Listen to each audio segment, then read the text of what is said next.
Adriana Varelli was supposed to marry a monster that morning. Instead, she walked down the aisle toward a different man entirely and ignited a war that would burn through Chicago's criminal underworld like wildfire. 3 hours before her wedding, she found her fiancé in bed with her cousin. Most women would have cried, called it off, run away. Adriana did something far more dangerous. She showed up anyway, activated a plan months in the making, and married someone else in front of 300 witnesses while her crime boss fiancé watched his empire begin to crumble. Want to see how far this story can reach? Hit that like button and comment what city you're watching from. I love seeing where these stories travel. Now let's go back to where it all started falling apart. The villa suite smelled like expensive perfume and lies.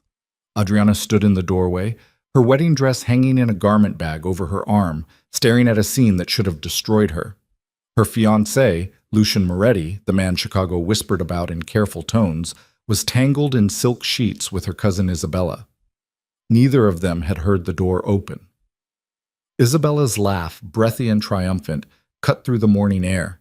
Adriana's hand tightened on the doorframe. She didn't scream, didn't cry, didn't even make a sound. She just watched. Later, she would realize this was the moment everything changed. Not because of what she saw, but because of what she felt. Or rather, what she didn't feel. No heartbreak, no shock, just a cold, clarifying rush of certainty, like ice water in her veins. She'd known, hadn't she? Deep down in the parts of herself she'd learned to silence, she'd known exactly what Lucian was. Isabella saw her first. Her cousin's eyes went wide, her mouth forming a perfect O of surprise that would have been comical under different circumstances. She grabbed for the sheet, suddenly modest, as if covering herself now would somehow rewind the last 60 seconds. Lucian turned his head slowly, lazy as a cat. When his eyes met Adriana's, there wasn't even a flicker of shame, just cold assessment, like he was calculating profit margins. Adriana. His voice was smooth, unbothered. He sat up, not bothering to cover himself. "You're early." That was it. No explanation, no apology, just an observation about her timing. Isabella scrambled off the bed, clutching the sheet around her body. "Audrey, this isn't, we didn't mean—" "Get out," Adriana said quietly. Her cousin froze. "What?" "I said, get out." Adriana's voice was steady, almost gentle. She kept her eyes on Lucian. "Put your clothes on and leave. Now." Isabella looked at Lucian, waiting for him to contradict the order, to claim authority in this moment. But Lucian just watched Adriana with something that might have been interest, might have been amusement. Isabella grabbed her dress from the floor and fled, her heels clicking a staccato rhythm of humiliation down the marble hallway. The door clicked shut. Silence settled over the room like dust. Lucian stood utterly unconcerned with his nakedness and walked to the bar cart near the window. He poured himself whiskey despite the early hour. The sunlight streaming through the floor-to-ceiling windows turned his skin golden, highlighted the scars across his ribs that told stories he'd never shared with her. "We should talk about the ceremony," he said, taking a sip. "The photographer wants to start at 11. We'll need to—" "You think I'm still marrying you?" It wasn't a question. Lucian turned, one eyebrow raised. "Of course you are. I just found you in bed with my cousin." "And?" He shrugged, a fluid movement that spoke of complete indifference. "Isabella means nothing. You know that." "Do I?" "Adriana." He set down his glass and crossed the room toward her. His movements were predatory, confident. Men like Lucian Moretti didn't doubt themselves. The world bent around them, or it broke. "Don't be dramatic. We have 300 guests arriving in 4 hours. The caterers, the band, the photographers, it's all arranged. Your dress is perfect." His eyes flicked to the garment bag. "You look beautiful when you wear what I choose for you." There it was. The truth underneath everything else. When you wear what I choose for you. Not you look beautiful, but you look beautiful when you obey. "This wedding is happening," Lucian continued, his tone shifting from smooth to steel. "You're going to walk down that aisle, smile for the cameras, and become Mrs. Moretti. Because that's what we agreed to. That's what your father agreed to when he took my money to save his failing business." Adriana's jaw tightened. My father's debt doesn't make me your property. Doesn't it? Lucian smiled, cold and sharp. Your family owes me $17 million, Adriana. That restaurant empire your father built, it only exists because I allowed it to. One word from me, and it all disappears. Your mother's house in Lake Forest, your sister's college tuition, your brother's medical bills. He stepped closer, crowding her space. You think you have a choice here? You think you can just walk away? She'd heard variations of this speech before. The reminder that her life, her family's lives, existed at his pleasure, that she should be grateful, that this marriage was a gift, not a prison. But this time, hearing it while the sheets in the next room still smelled like Isabella's perfume, something inside her went very, very quiet. So that's it, she said softly. I'm just a transaction. Everything is a transaction. Lucian reached out, tucking a strand of dark hair behind her ear. The gesture should have been tender. Instead, it felt like a collar clicking shut. The sooner you accept that, the happier you'll be. I can give you everything, Adriana. Security, status, protection. All you have to do is be smart enough to take it. And in exchange, you do what you're told. Simple, final, no negotiation in his voice. You smile. You look perfect. You don't ask questions about my business. You give me children when I decide the time is right. And you never, ever embarrass me. His hand moved to her throat, not squeezing, just resting there. A reminder. Do we understand each other? Adriana looked up at him. This man she'd agreed to marry 6 months ago, when she'd thought she could handle it, when she'd convinced herself that arranged marriages happened all the time, that she could make it work, that maybe affection would grow between them. How stupid she'd been. Yes, she said quietly. I understand perfectly.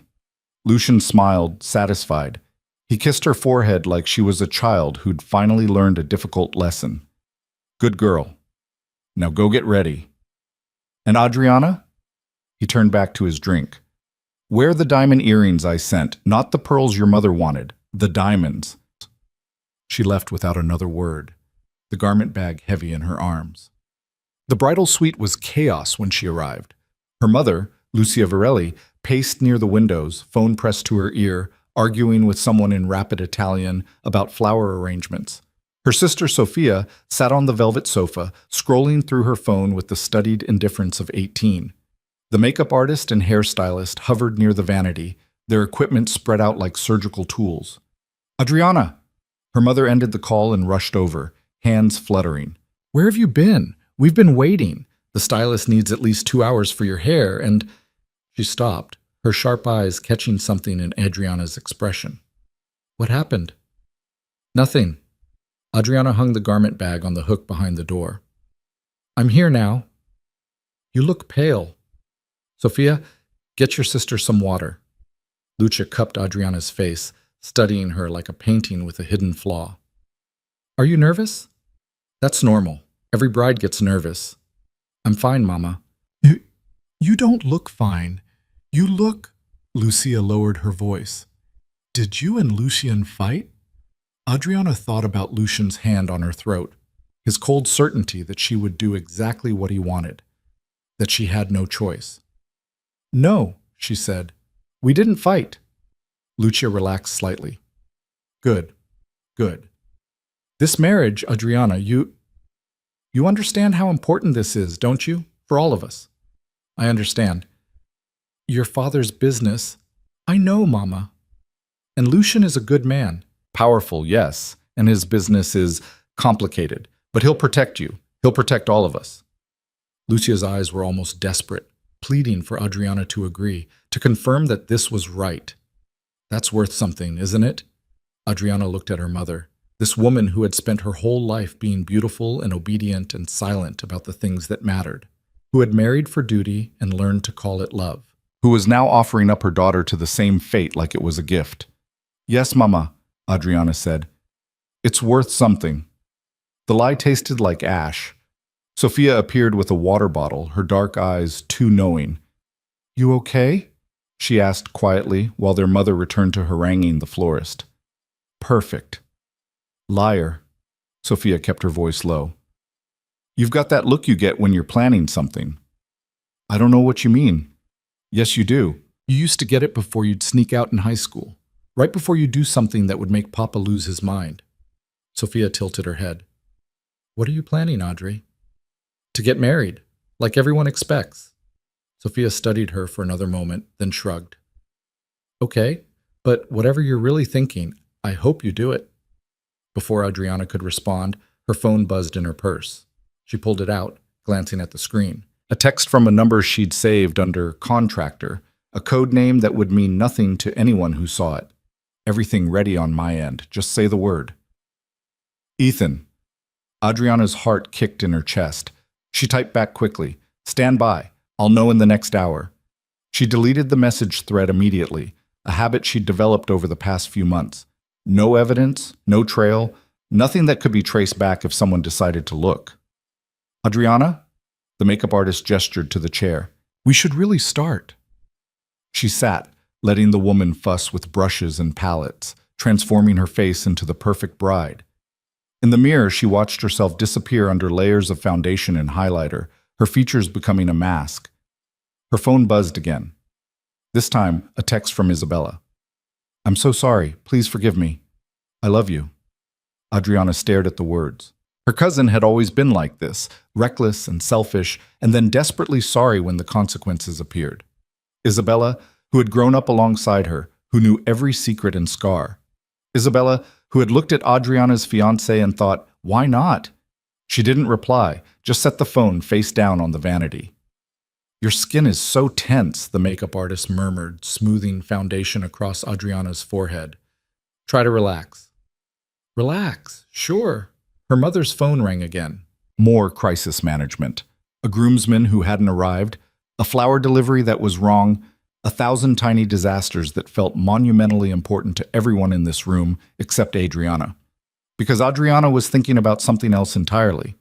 She was thinking about 3 months ago when she'd met Ethan Caldwell at a charity gala. He'd been there representing his venture capital firm. She'd been there on Lucian's arm, playing the role of the perfect girlfriend. They'd been introduced formally, handshake, small talk, the usual choreography of Chicago's elite social scene. But then Lucian had stepped away to talk business with someone, and Ethan had said very quietly, "Are you okay?" Such a simple question. But the way he'd asked it, like he actually wanted to know, like he'd seen something in her expression that troubled him, had cracked something open in her chest. "Why wouldn't I be?" she'd replied, her smile perfectly in place. "Because you look like someone who's memorized their lines." He'd tilted his head, studying her with eyes that were too perceptive. And I recognized that look. I grew up watching my mother wear it. She should have walked away, made some excuse, but instead she'd heard herself ask, "What happened to your mother?" She got out. Ethan's voice had been soft, meant only for her. Eventually, it took her 10 years and a lot of help, but she got out. Adriana had understood then. What he was really saying, what he was offering without offering anything at all. If you need help, I'll help you. They'd exchanged numbers that night. At first, the texts had been innocent, book recommendations, commentary on Chicago politics, the kind of surface-level conversation that could be explained away. But slowly, carefully, they'd gone deeper. Ethan had asked questions, not prying, not pushy, just there. Are you happy? Do you feel safe? Is this what you want? And Adriana had found herself answering honestly for the first time in months. No, no, no. He'd never judged, never told her what to do, just listened and asked what she needed. What she'd needed, she'd finally admitted, was evidence, real concrete proof of what Lucian was, the kind that would hold up in court and protect her family from retaliation. Because she'd known, even then, that leaving wouldn't be simple. Men like Lucian didn't let go of things they considered theirs. Ethan had connections, former FBI agents turned private investigators, forensic accountants, lawyers who specialized in dismantling criminal enterprises. Over the next 3 months, they'd built a case, financial records that proved money laundering, testimony from witnesses who'd been threatened, documentation of bribes, extortion, violence, all of it carefully compiled, all of it waiting. Almost done, the makeup artist said, adding a final sweep of lipstick. You look stunning. Adriana looked at her reflection. She did look stunning. She looked like a woman who had everything, a woman who was about to marry into power and wealth and security. She looked absolutely nothing like herself. "Thank you," she said. The hairstylist moved in next, pinning and curling and spraying until Adriana's dark hair was an elaborate updo worthy of a magazine cover. The whole process took 90 minutes. By the time they were done, Adriana felt like a doll that had been assembled and posed. "Perfect," her mother breathed. "Oh, darling, you're perfect." Sophia helped her into the dress, a custom Vera Wang, white silk and lace, fitted perfectly to her body because Lucien had insisted on having her measurements taken 3 separate times. It was beautiful. Of course it was beautiful. Lucien never did anything that wasn't beautiful on the surface. The bodice hugged her ribs, making it hard to breathe deeply. The train pooled behind her like spilled milk. When she turned to face the mirror, she saw exactly what Lucien wanted. A prize. Something to display. Proof of his power and taste. Her phone buzzed again. She glanced down. "Ethan, whatever you decide, I'm here." Her hands were shaking. She hid them in the folds of her dress. "Adriana." Her father appeared in the doorway, dressed in his tuxedo, his weathered face breaking into a smile. "Oh, my beautiful girl." Marco Varelli crossed the room and took her hands, his eyes shining. He looked older than she remembered, the stress of his failing business written in the lines around his eyes, the gray in his hair. "Papa," she said softly, "you look like an angel." He kissed her forehead. "Your mother looked just like this on our wedding day." Adriana thought about her mother's earlier words. Lucien will protect all of us. She thought about the $17 million her father owed, the way he'd looked when Lucien had offered the deal, marry his daughter, wipe the debt clean. The relief in his eyes had been unmistakable. "Papa," she said quietly, "did you ever ask me if I wanted this?" Marco's smile faltered. "What do you mean?" "The marriage. Lucien, did you ever ask if I loved him?" Her father's hands tightened on hers. "Adriana, this isn't the time." "When would be the time? You're getting cold feet. That's normal. I'm not getting cold feet." She pulled her hands free. "I'm asking you a question. Did you ever ask me what I wanted?" Marco's face hardened, the way it did when he was about to deliver a lecture about responsibility and family duty.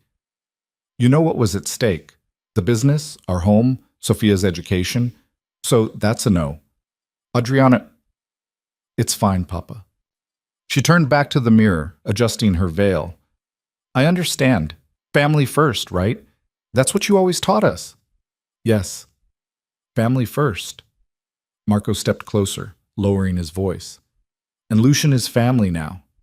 He's been generous with us. More than generous. You'll have a good life with him, a better life than I could give you on my own." A better life. As long as she didn't mind being owned. "The cars are ready," Lucia announced from the doorway. "We should go." The villa had been transformed into something out of a dream. White roses everywhere, thousands of them, their perfume heavy in the air. String lights draped between trees. A string quartet playing soft classical music. Guests in designer clothes mingling with champagne glasses, their jewelry catching the afternoon sun. Adriana stood in the bridal suite's private entrance, watching through the window. In 30 minutes, she would walk down the aisle. The ceremony would take 20 minutes. Then the reception, dinner, dancing, speeches, cake. Hours of performance. Hours of smiling and accepting congratulations while Lucien's hand rested possessively on her waist. Her phone buzzed. "Ethan, I need to know, yes or no." Her finger hovered over the screen. Everything Ethan had said was true. If she went through with this marriage, she'd be trapped. Lucien had made that clear. He didn't love her. He'd never even pretended to. She was a symbol, a trophy, a way to legitimize his image. The beautiful wife who proved he was more than a criminal. And if she tried to leave later, after the wedding, Lucien would make sure she regretted it. He'd destroy her family. He'd make her disappear. She'd become one of those women whose faces ended up on missing person posters while everyone whispered about mob connections and police who looked the other way. This was her only chance, her only moment of leverage. Because a wedding, with 300 witnesses, with cameras and legal documents, and the whole production of legitimacy, that was something even Lucien couldn't completely control. She thought about Isabella's text. "I'm so sorry. I love you." She thought about Lucien's hand on her throat. "You do what you're told." She thought about her mother's desperate need to believe this was right, her father's relief at having his debts forgiven, Sophia's knowing eyes. She thought about the woman she'd been 6 months ago, who thought she could handle this, who thought she could be smart enough, careful enough, to survive in Lucian's world. And she thought about the woman she wanted to be, the woman who chose herself. Adriana took a deep breath and typed, "Yes." 3 letters, 1 word, everything. Ethan's reply came immediately. "I'm on my way, 20 minutes, trust me." She deleted the messages, put her phone in her purse, smoothed down her dress. "Adriana?" Her mother poked her head in. "They're ready for you." "I need a minute," Adriana said. "Just 1 minute alone, to collect myself." Lucia hesitated, then nodded. 1 minute, then we really have to go. The door closed. Adriana was alone. She walked to the window and looked out at the ceremony space. Lucian stood at the altar, talking to his best man, a man Adriana knew was responsible for at least 3 murders, though nothing had ever been proven. Lucian looked perfect in his tuxedo, handsome and powerful and utterly in control. 300 guests. Security everywhere. Lucian's men, dressed in suits but unmistakably dangerous. No way out through the front. No way to just run. But she wasn't planning to run. She was planning something far more dangerous. Her phone buzzed one more time. A different number, one she didn't recognize. "This is Agent Sarah Chen, FBI.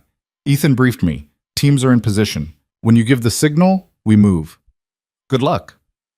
Adriana stared at the message. FBI. Federal agents. This was real. This was actually happening. She'd thought maybe that when the moment came, she'd lose her nerve. That the years of being careful and obedient and small would kick in, and she'd just comply. Do what was expected. Marry Lucian and hope for the best. But standing there in her wedding dress, looking at the man who thought he owned her, she felt something she hadn't felt in months. Rage. Pure, clarifying rage. "Adriana," her father knocked softly. "It's time." She turned from the window. "I'm ready." Marco offered his arm. They walked together down the hallway toward the garden, toward the music that swelled as they appeared. Guests turned, smiling, cameras clicking. Sophia walked ahead of them, scattering rose petals, looking back over her shoulder with an expression Adriana couldn't quite read. The aisle stretched before her, white silk runner over grass. Lucian waited at the end, his eyes on her, confident and possessive, already counting her as his. Adriana's heart hammered. Her hands were ice cold. Halfway down the aisle, she saw Ethan. He stood near the back, not in the seated section, but off to the side, half hidden behind a cluster of guests. Their eyes met for just a second. He gave her the smallest nod. "I'm here." "You're not alone." Adriana kept walking. 3 rows from the altar, she heard the sound of car engines. Multiple vehicles, arriving fast. Several guests turned, confused. Lucien's security team tensed, hands moving toward concealed weapons. 2 rows from the altar, the cars stopped. Doors opened. Men and women in dark suits emerged, moving with purpose. Not Lucian's people, someone else's. 1 row from the altar, Adriana stopped walking. Marco looked at her, confused. "Adriana?" She slipped her arm free from his, turned. Ethan was walking down the aisle toward her, dressed in a tuxedo she'd never seen before. The crowd murmured, confused. Lucian took a step forward, his expression darkening. "What the hell is this?" Lucian's voice cut through the music. Adriana didn't answer him. She looked at Ethan, at this man who had asked if she was okay and actually meant it, who had helped her without asking for anything in return, who had given her a choice when everyone else had stolen hers. Ethan stopped beside her. "You sure?" he asked quietly, just for her. She thought about Lucian's hand on her throat, Isabella's betrayal, her father's relief at selling her, her mother's desperate need to pretend this was love. "I'm sure," she said. And then she took Ethan's hand and started walking, not toward the altar where Lucian waited, but toward the minister who stood there looking utterly confused. The crowd erupted, gasps, shouts. Lucian surged forward, but 2 of the newcomers, FBI agents, Adriana realized, moved to block him. "Adriana!" Lucian's voice was thunder. "What are you doing?" She turned to face him, still holding Ethan's hand. "I'm making a choice." "You don't have a choice." "Yes?" she said calmly. I do. The minister looked between them, bewildered. I don't understand what's... We need you to perform a marriage, Ethan said clearly, loud enough for the crowd to hear. Right now, between me and Adriana. Stunned silence. Then Lucian laughed. It was an ugly sound, sharp with rage and disbelief. You think you can just... What? Marry someone else at my wedding? It's not your wedding, Adriana said. It's mine, and I'm choosing him. Lucian's face went dark red. You're choosing him? Some nobody from... Ethan Caldwell, Ethan said pleasantly. CEO of Caldwell Ventures. Net worth approximately $2.3 billion. And more importantly, someone who actually asked Adriana what she wanted. The crowd was in chaos now, guests on their feet, phones out, capturing everything. Adriana's mother looked like she might faint. Her father stood frozen, comprehension slowly dawning. Sophia, though. Sophia was smiling. This is insane, Marco breathed. Adriana, stop this. Stop it right now. No, Papa. You'll ruin us. The debt... Lucian won't do anything, Ethan said calmly. Because we have evidence of 17 different federal crimes he's committed, all documented and ready to be delivered to law enforcement. He gestured to the agents surrounding them. In fact, several of these people are FBI. So unless he wants to be arrested right here, right now, I suggest he let this proceed. Lucian's jaw clenched. His hands were fists. You have no idea what you've just done. Yes, I do, Adriana said. I'm taking back my life. The minister, realizing he was trapped in the middle of something far bigger than a simple ceremony, looked at the FBI agents for guidance. One of them, the woman Adriana recognized from the text, Agent Chen, nodded. Proceed, Chen said. It's legal. They have a license. She held up a document. Filed this morning. Lucian's security team was surrounded now, outnumbered by federal agents. The math was simple, even for them. Stand down or face arrest. They stood down. The minister, hand-shaking, opened his book. Okay. Do you, Ethan Caldwell, take Adriana Varelli to be your lawfully wedded wife? I do, Ethan said steadily, his eyes on hers. And do you, Adriana Varelli, take Ethan Caldwell to be your lawfully wedded husband? Adriana looked at Lucian. At the fury in his face, the absolute disbelief that she dared to defy him, that she dared to choose herself. Then she looked at Ethan, at the man who'd helped her without trying to own her. I do, she said. Then by the power vested in me by the state of Illinois, I now pronounce you husband and wife. Ethan kissed her. It was brief, appropriate for the circumstances, but when he pulled back, he whispered, You did it. You're free. Not quite, Adriana thought. Not yet. But she was getting there. The crowd was in absolute chaos. Half the guests were leaving, scandalized. The other half were frozen, watching to see what would happen next. Cameras everywhere, capturing every second. Lucian stood at the altar, abandoned, his face a mask of rage so pure it was almost beautiful. You'll regret this, he said quietly, but his voice carried in the shocked silence. Both of you. I will destroy you. I will tear apart everything you love. You think the FBI scares me? You think some evidence scares me? Agent Chen stepped forward. Mr. Moretti, you're under arrest for... Not yet. Lucian's smile was razor sharp. You might have evidence, but you don't have enough. Not yet. And I have lawyers who are very, very good at making problems disappear. He looked at Adriana. Including ex-fiancés who forget their place. Adriana met his eyes. I was never yours, Lucian, and I never will be. She turned away, Ethan's hand steady in hers, and walked back down the aisle, through the crowd of stunned guests, past her parents, her mother weeping, her father looking like he'd aged 10 years in 10 minutes, past Sophia, who grabbed her hand and squeezed it as she passed. Good, Sophia mouthed. They made it to the car, Ethan's car with a driver who'd been part of the plan. As they pulled away from the villa, Adriana looked back one last time. Lucian stood in the center of the chaos, surrounded by FBI agents who couldn't quite arrest him yet, watched by 300 witnesses who'd just seen him humiliated. And she knew, with absolute certainty, that this was just the beginning. The war was about to start. The car sped through Chicago's streets, weaving between traffic with practiced precision. Adriana sat in the back seat, still in her wedding dress, watching the city blur past. Her hands were shaking now, the adrenaline finally catching up to her. "Breathe," Ethan said quietly beside her. "Just breathe." She tried. Her lungs felt tight, like the dress was crushing her ribs. I actually did that. You were incredible." I humiliated him in front of everyone. The reality was sinking in, cold and heavy. "He's going to kill me. He's going to kill both of us." "He's going to try." Ethan pulled out his phone, typing rapidly. But we're 3 steps ahead. Agent Chen's team is already executing search warrants on 4 of his properties. His accounts are being frozen as we speak, and we have protective custody arranged for your family. Adriana's head snapped toward him. "My family? They won't go willingly. My father will think he can negotiate with Lucian, smooth things over." Sophia already agreed to help convince them. Sophia knew? Ethan had the grace to look slightly guilty. "She figured it out 2 weeks ago, cornered me at a coffee shop near your parents' house, and threatened to blow the whole thing unless I brought her in on the plan." Despite everything, Adriana almost laughed. That sounded exactly like her sister. "What did you tell her?" "The truth, that you were getting out, and that we needed to make sure Lucian couldn't use your family as leverage."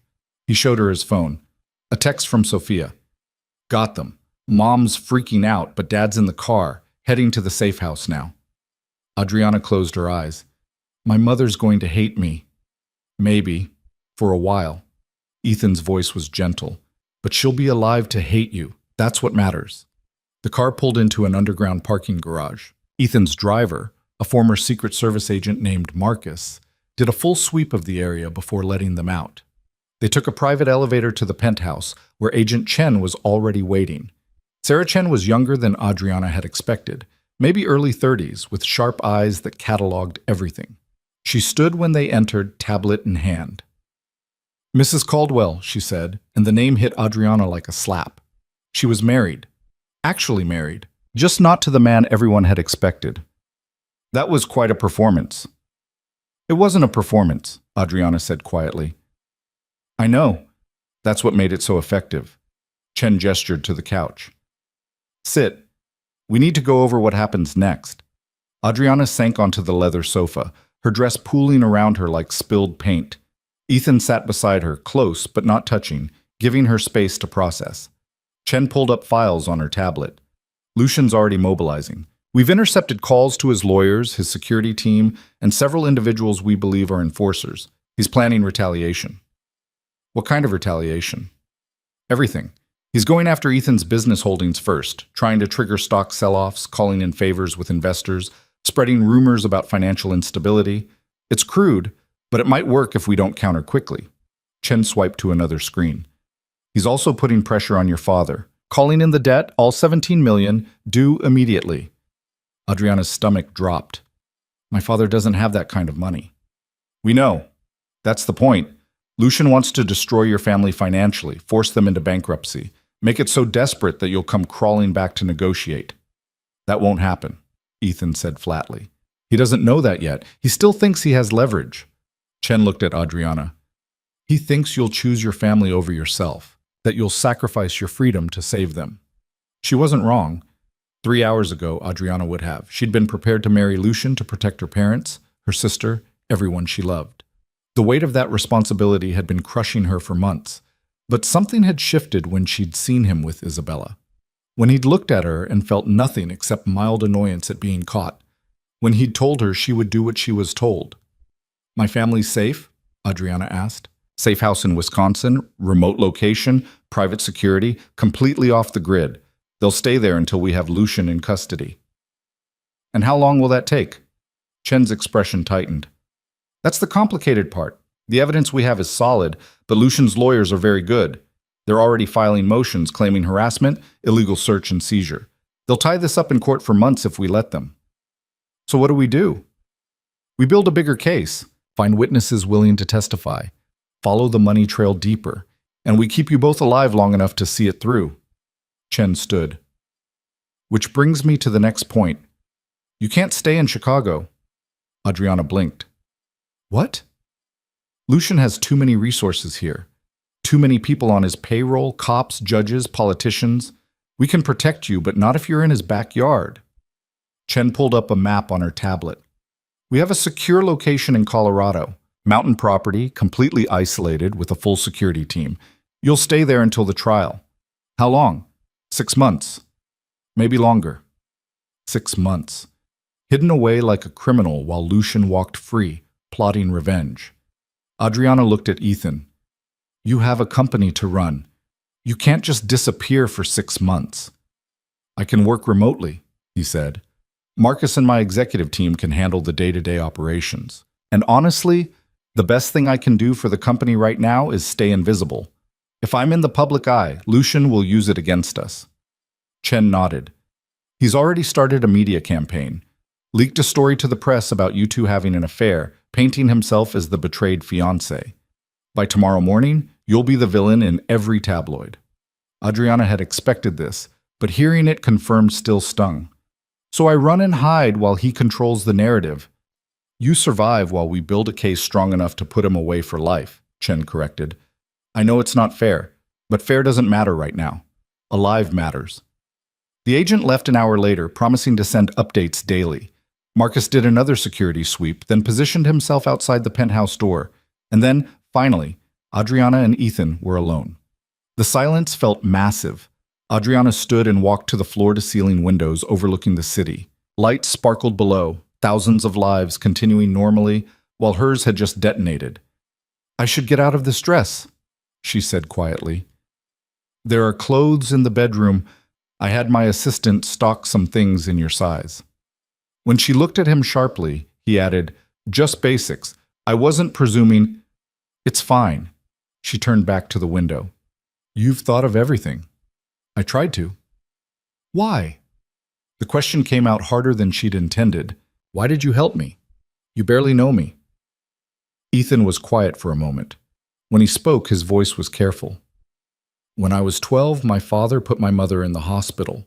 Broken ribs, fractured jaw, internal bleeding. He told the police she fell down the stairs. She backed up his story because she was terrified of what he'd do if she didn't. Adriana turned to face him. She stayed with him for another 8 years after that, Ethan continued. 8 years of walking on eggshells, of making herself small, of believing she deserved it. By the time she finally left, I was in college. I came home for Christmas and didn't recognize her. She'd lost so much weight. She flinched when I hugged her. His jaw tightened. I asked her why she stayed so long. She said she didn't think she had a choice, that she didn't think anyone would help her. So you help women who remind you of her. I help people who need help, when I have the resources to do it. He met her eyes.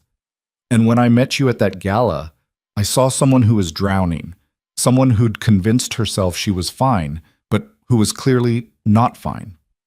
Adriana wanted to argue, to defend herself, but she was too tired for lies. I thought I could handle it. I don't know what I thought, that maybe he'd be different after we were married, that I could make it work. He wouldn't have been different. Men like Lucian don't change. I know that now. Do you? Ethan's voice was gentle but insistent. Because you're going to doubt yourself. Probably soon. You're going to wonder if you made the right choice, if you overreacted, if maybe you should have just gone through with it. No, I won't. Yes, you will, because that's what trauma does. It makes you question your own instincts. He moved closer, not crowding her, but closing the distance. So I'm telling you now, while you're still clear-headed, you made the right choice. Marrying him would have destroyed you, slowly, piece by piece, until there was nothing left. Adriana's throat was tight. You sound very sure. I watched it happen to my mother. I'm not watching it happen to anyone else, if I can help it. She should say thank you, should express gratitude for everything he'd done, everything he'd risked. But the words felt inadequate, too small for the magnitude of what had just happened. Instead, she said, We're actually married. Legally, yes. That wasn't part of the original plan. Ethan's expression was unreadable. No. The original plan was to have you marry me at a courthouse, quietly, with just the legal minimum of witnesses. But when you texted yes this morning, I realized Lucian would never accept a quiet ceremony. He'd fight it, claim coercion, get it annulled. The only way to make it stick was to do it publicly, with hundreds of witnesses at the event he'd planned. He paused. I should have asked first, should have confirmed you were okay with it. I'm sorry. Don't apologize. Adriana looked down at her left hand. Ethan had slipped a ring on during the ceremony, white gold, simple, elegant. Nothing like the massive diamond Lucian had given her, which she'd left on the dresser in the villa suite. You gave me a way out. That's all that matters. This is a real marriage, Adriana, legally binding. If you want out of it later, we'll need to divorce. I know. And I want to be very clear. I have no expectations here. This is a protection arrangement, nothing more. You can have your own room, your own space. I won't. He seemed to struggle for the right words. I won't make this complicated. She studied him. This man who'd upended his entire life to save someone he barely knew, who'd risked Lucian's wrath, put his company in jeopardy, married a stranger to keep her safe. Why aren't you married? She asked suddenly. You're rich, successful, apparently a decent human being. Someone should have snatched you up by now. Ethan smiled, but it didn't reach his eyes. I was engaged once, 5 years ago. Her name was Jennifer. We'd been together since college. What happened? She wanted someone who was around more, someone who could prioritize her above work. I thought I could be that person, but I wasn't. So she left. He shrugged, like it didn't matter, but Adriana caught the tightness in his shoulders. Probably for the best. I'm not good at the relationship thing. And yet you just married me. This is different. Is it? Yes. Because I'm not asking you to love me. I'm not asking you for anything except to stay alive. His voice was firm. And when this is over, when Lucian's in prison and you're safe, you can walk away. No guilt, no obligation. We'll end this marriage and you can start over, completely free. It should have been reassuring. Instead, it felt strangely lonely. Adriana pushed the feeling aside. I'm going to change. The bedroom was massive, decorated in shades of gray and cream. The clothes Ethan mentioned were laid out on the bed, jeans, sweaters, comfortable basics in her exact size. His assistant had good instincts. She struggled with the dress for several minutes before admitting defeat. Ethan? She called it through the door. I need help with the zipper. He appeared, carefully avoiding looking directly at her.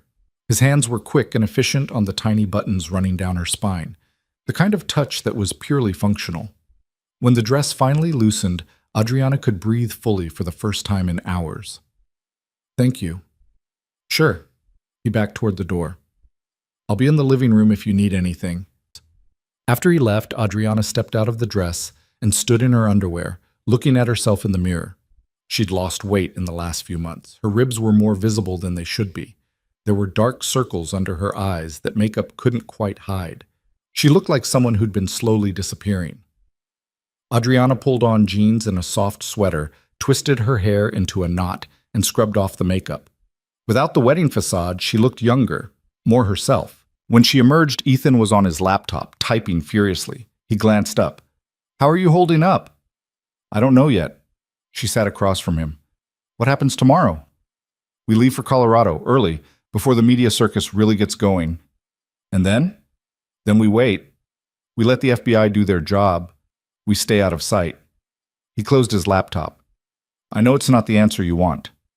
What I want is for this to be over. I know. Her phone buzzed. She'd turned it off during the drive, but powered it back on out of habit. Now she stared at the screen, watching notifications flood in. Texts from numbers she didn't recognize. Voicemails from reporters. Emails from friends. Some supportive, most confused. And one text from Isabella. You've destroyed everything. I hope you're happy. Adriana deleted it without responding. There was also a message from Sophia. Mom won't stop crying. Dad's in shock, but we're safe. Agent Chen's team is good. Are you okay? Adriana typed back. I'm fine. Tell Mom I'm sorry. Sophia's response came immediately. Don't apologize. You did what you had to do. I'm proud of you. Those 4 words, I'm proud of you, hit harder than Adriana expected. She set the phone down before she started crying. Your sister? Ethan asked. Yeah, she says my mother won't stop crying. Give her time. Parents need time to process. My father made a deal with Lucian. traded me to save his business. And now I've destroyed that deal, and he'll lose everything anyway. Adriana's voice was flat. He'll never forgive me. Then he's a fool. He's desperate. That's different. No, Ethan said firmly. It's not. Desperate people make choices every day. Your father chose to use you as collateral. He could have declared bankruptcy, could have asked for help, could have done 1,000 things that didn't involve selling his daughter to a crime boss. He leaned forward. Don't make excuses for him, Adriana wanted to argue. But the truth was, she'd been making excuses for her father for months, telling herself he didn't have a choice, that he was protecting the family, that the marriage would have benefits for her too. All lies. Pretty lies, but lies nonetheless. I'm tired, she said quietly. Get some rest. We have a long drive tomorrow. She stood, then hesitated. Ethan, thank you for all of this. I know I haven't said it enough, but you don't need to thank me. Yes, I do. She met his eyes. You risked everything to help me. Your business, your reputation, your safety. So thank you. He nodded, clearly uncomfortable with the gratitude. Just stay alive. That's all the thanks I need.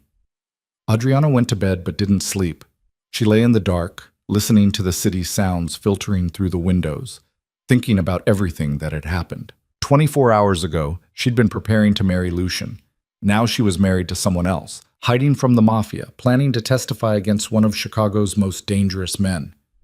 Her phone buzzed again. This time, an unknown number. She almost didn't answer, but something made her pick up. Adriana. Lucian's voice was smooth, controlled. Too controlled. We need to talk. Her heart kicked into overdrive. How did you get this number? I get everything I want eventually. You should know that by now. He paused. You made quite a scene today. You slept with my cousin on our wedding day. Isabella means nothing. I told you that. And I'm supposed to be fine with it? You're supposed to understand how the world works. His voice hardened slightly. Men like me, we take what we want. That's reality, and you were raised to accept that reality. I don't accept it anymore. Lucian laughed, cold and sharp. You think marrying some billionaire savior changes anything? You think the FBI can protect you? Adriana, you're still mine. You'll always be mine. And when you realize that, and you will, I might consider taking you back, if you apologize properly. I'm not apologizing. I'm not coming back. And I'm going to make sure you go to prison for the rest of your life. Brave words. Let's see if you still mean them in a few months. His tone shifted, became almost conversational. Your father called me. He's very upset. Seems he's worried about the debt he owes. I told him not to worry. I'd be willing to forgive everything if you came home. I'm not coming home. Then I'll destroy him. His restaurants, his reputation, everything. I'll make sure your family loses every penny they have. Your mother will be homeless. Your sister will drop out of school. All because you decided to be selfish. Adriana's hands were shaking. You're threatening my family. I'm explaining consequences. Actions have consequences, Adriana. You should have learned that by now. The FBI is listening to this call, she lied. No, they're not. I'm smarter than that. He paused. But even if they were, what would it prove? I'm just a concerned fiancé trying to talk sense into his bride. Nothing illegal about that. Ex-fiancé. I married someone else. A marriage that won't last. You don't love Ethan Caldwell, he doesn't love you. It's a transaction, just like ours would have been. Except mine came with better terms. Better terms? You mean the part where you own me? I mean the part where I protect you. Where your family thrives. Where you have everything you could possibly want. His voice dropped lower, almost intimate. I would have been good to you, Adriana. I would have given you a beautiful life. All you had to do was behave. I don't want a beautiful life if it means losing myself. Then you're more foolish than I thought. The warmth vanished from his voice.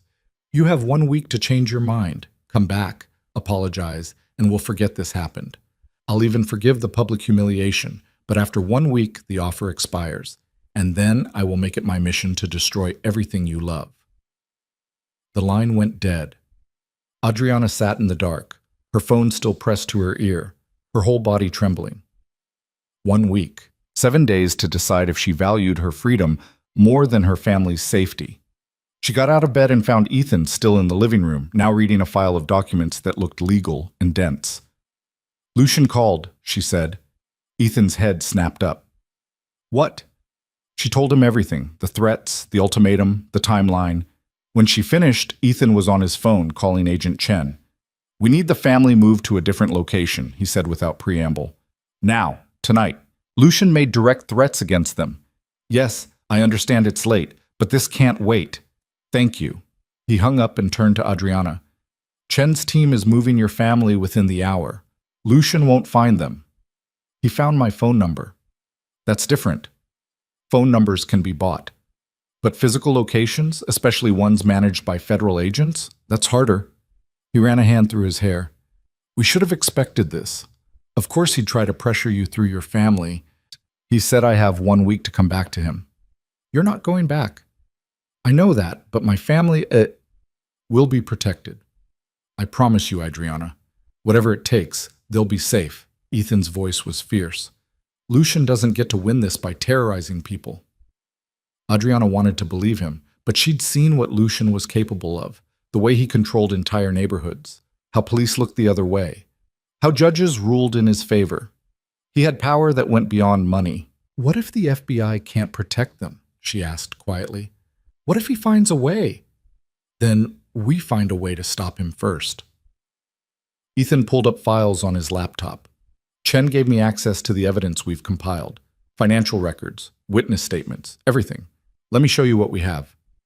For the next hour, he walked her through it. Lucian's operation was massive. Money laundering through legitimate businesses, loan sharking, extortion, ties to 3 different murders that couldn't be proven but were strongly suspected. The evidence was damning, but circumstantial in places. They needed witnesses willing to testify, paper trails that couldn't be explained away. "How long have you been working on this?" Adriana asked. "Since the day after we met. I started asking questions, making calls. Once I realized what Lucian was, I couldn't just walk away." "Most people would have. Most people didn't watch their mother get beaten for 8 years. His voice was matter of fact. "I told you, I help when I can, and in this case, I could." Adriana looked at the evidence spread across the screen. "Will it be enough?" "I don't know, but we're going to make it enough." Her phone buzzed again. Another unknown number. She stared at it, not answering. "Probably a reporter," Ethan said. "The story's everywhere by now. Crime boss ditched at altar. You're going to be famous." "I don't want to be famous." "Then don't look at the news." He closed his laptop. "Try to get some sleep. We leave at 5. But sleep was impossible. Adriana lay in bed watching the ceiling, thinking about Lucian's voice on the phone, the certainty in it, the absolute conviction that she would come back to him.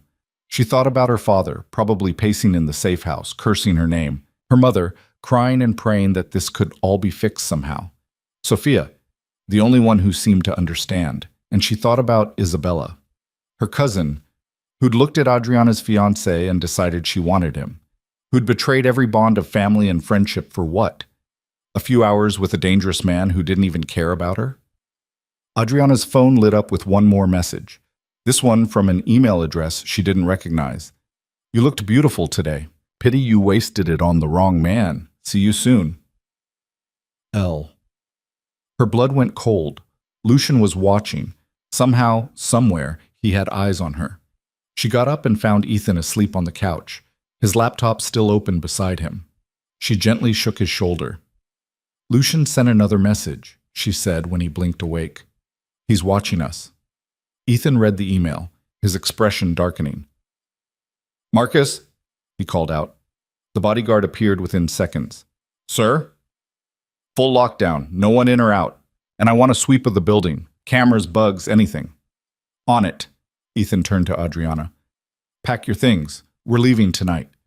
"But you said—" "Plans change. If Lucian knows we're here, we can't stay."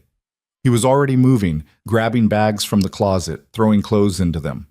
"We'll drive through the night, get to Colorado before he can organize anything." "What about my family?" "Chen's already moving them. They'll be fine." He paused, looking at her. "Trust me, Adriana nodded. What choice did she have? They were on the road within 30 minutes, Marcus driving, Ethan in the passenger seat monitoring security feeds on his phone, Adriana in the back watching Chicago disappear behind them. The city lights grew smaller, then vanished entirely as they hit the highway. Ahead was darkness, mountains, isolation. Safety, maybe. Or just a different kind of trap. Adriana pulled out her phone and looked at Lucian's message one more time. See you soon. Not if she could help it. Not ever again. She deleted the message and turned off her phone completely. Then she closed her eyes and tried to imagine what freedom would feel like when this was finally over. If it was ever over. The Colorado safe house sat at the end of a dirt road that wound through pine forest for 3 miles. By the time they arrived, dawn was breaking over the mountains, painting the sky in shades of gold and pink that would have been beautiful if Adriana had been in any state to appreciate them. She stumbled out of the car, her legs stiff from 12 hours of driving, and stared at what would be her prison for the foreseeable future. It was nicer than she'd expected. A large cabin, modern, but designed to look rustic, with floor-to-ceiling windows that overlooked a valley. Solar panels on the roof, a security fence disguised as a split-rail property line. Marcus did a perimeter check while Ethan helped her inside, his hand steady on her elbow when she swayed. "When's the last time you slept?" he asked. "I don't remember." "Bedroom's upstairs, first door on the right." He guided her toward the staircase. "I'll wake you for dinner." She didn't argue. The bedroom was simple. Log walls, a quilt that looked handmade, curtains that blocked out most of the morning light. Adriana kicked off her shoes and collapsed onto the bed fully clothed. Sleep dragged her under within seconds. When she woke, it was dark outside. The bedside clock read 8:15. She'd slept for almost 12 hours. Her mouth tasted like old coffee and regret. Downstairs, she found Ethan at the kitchen table, surrounded by laptops and files. He looked up when she appeared. "There's food in the fridge. Help yourself." Adriana found leftover pasta and ate it cold, too hungry to bother heating it up. "Any news?" "Your family's settled in the new location. Chen says they're cooperating mostly. Your father's still angry, but he's not doing anything stupid." Ethan pushed a laptop toward her. "And Lucian's been busy." The screen showed a news article. Billionaire CEO accused of corporate espionage. But below it, another headline. Caldwell Ventures stock drops 15% amid scandal. "He's going after your company," Adriana said quietly. "He's trying. Planted stories, paid off some journalists, probably bribed a few board members to make noise." Ethan's voice was calm, but she could see the tension in his shoulders. "It's crude, but effective. If I don't respond, the rumors gain traction. If I do respond, I look defensive." "So what are you going to do?" "Nothing. Let him make his moves. The more aggressive he gets, the more desperate he looks, and desperation leads to mistakes." He pulled up another file. "Chen's team raided 2 of his warehouses yesterday, found enough evidence of smuggling to add federal charges. Lucian's lawyers are scrambling. But he's still free. For now. The legal system moves slow, especially when you have money to gum up the works." Ethan closed the laptop. "How are you holding up?" "I've been asleep for 12 hours. How do you think?" "Fair point." He stood, moving to the coffee maker. "Marcus found a bug in the car. Not sure when it was planted, but it's been transmitting for at least 48 hours. Adriana's stomach dropped. "So Lucian heard everything we said?" "Probably, which means he knows we're in Colorado, though not the exact location. Chen's sweeping the area, making sure he doesn't have people nearby." He poured coffee into 2 mugs, handed one to her. "We need to be more careful going forward." "More careful than hiding in the mountains?" "More careful about what we say, even in private. Assume we're always being listened to until we can prove otherwise." The thought made her skin crawl. Lucian's reach extended even here, hundreds of miles from Chicago, into this supposedly secure location. She sipped the coffee and tried not to think about how many other ways he might be watching. Her phone, the new one Ethan had given her with a secure number, buzzed on the counter. A text from Sophia. "Mom finally stopped crying. Dad's talking to lawyers about the debt. How are you?" Adriana typed back. "Alive, tired. Tell Mom I'm okay." Sophia's response. "She doesn't want to hear from you right now. Sorry. That shouldn't have hurt, but it did." Adriana set the phone down and focused on her coffee. Give her time, Ethan said, reading her expression. Parents who sell their daughters don't get to be righteous when the daughter refuses to be sold. That's harsh. It's true. He leaned against the counter. My mother didn't speak to me for 6 months after she left my father. She was embarrassed that I'd seen her like that, ashamed that she'd stayed so long. It took her a long time to realize I didn't blame her. Do you talk now? Every Sunday. She lives in Seattle, runs a women's shelter, helps other people get out of situations like hers. He smiled slightly. She's doing better than she ever did with my father. And your father? Dead. Heart attack 5 years ago. I didn't go to the funeral. His voice was flat, matter of fact. Some relationships aren't worth salvaging. Adriana thought about her own father, about the disappointment in his eyes when she'd told him months ago that she'd agreed to marry Lucian. He'd been relieved, not happy, relieved that his problem was solved, that his business would survive, that his mistakes would be covered up by his daughter's sacrifice. I don't think my father will ever forgive me, she said quietly. Then he's the one losing something valuable, not you. Before she could respond, Marcus appeared in the doorway. We've got movement. 2 cars coming up the access road. Ethan was on his feet immediately. FBI? Don't think so. Wrong vehicles, wrong approach pattern. Marcus already had his weapon drawn. Get her to the safe room. I'm not hiding, Adriana said. Yes, you are. Ethan grabbed her arm, pulling her toward the back of the house. This is not negotiable. The safe room was behind a bookshelf in what looked like a study. Ethan pressed something and the shelf swung open, revealing a small reinforced space with supplies, a phone, and a monitor showing security camera feeds. Stay here until I come get you, Ethan said. If anything happens, if you hear gunshots, if the door gets breached, use that phone to call Chen directly. The number's programmed in. Ethan, please. His eyes were intense. Just do this. For me. He closed the door before she could argue. Adriana heard the bookshelf slide back into place, sealing her in. The room was small, maybe 8 by 10, with concrete walls and a ventilation system that hummed quietly. She sat on the bench and watched the security monitors. 2 black SUVs had stopped at the gate. 4 men got out, all dressed in dark clothes. Not FBI. The way they moved, the way they fanned out, these were professionals. Lucian's people. On the monitor, she saw Marcus take position near the front entrance. Ethan was on his phone, probably calling Chen. The men at the gate weren't trying to break through yet, just standing there, making their presence known. One of them pulled out a phone. A few seconds later, Adriana's new phone buzzed. She looked at the screen. Unknown number. She answered. What do you want? Adriana. Not Lucian this time. A different voice, rough and unfamiliar. We're here to bring you home. I am home. Mr. Moretti wants to speak with you, in person. He's willing to forget this whole misunderstanding if you come back willingly. It's not a misunderstanding. I left on purpose. Then you're making a mistake. We can do this easy or we can do this hard, but either way, you're coming with us. I'm in a federal safe house surrounded by armed security. You really think you're getting in here? We got this far, didn't we? The man's voice was almost amused. And we're patient. We can wait. Eventually you'll have to leave, and when you do, we'll be here. The line went dead. Adriana watched the monitors. The men weren't leaving. They'd spread out, taking positions that gave them clear sight lines to all the exits. A siege. They were laying siege to the safe house. Her phone rang again. This time it was Ethan. Are you okay? He asked immediately. They called me. Said they're here to take me back to Lucian. That's not happening. Chen's sending a team, but they're 40 minutes out. We need to hold position until then. What if they try to force their way in? Then Marcus and I will make sure they regret it. His voice was grim. Stay in the safe room. Don't come out no matter what you hear. Ethan, promise me. I promise. But promises were easy to make and hard to keep.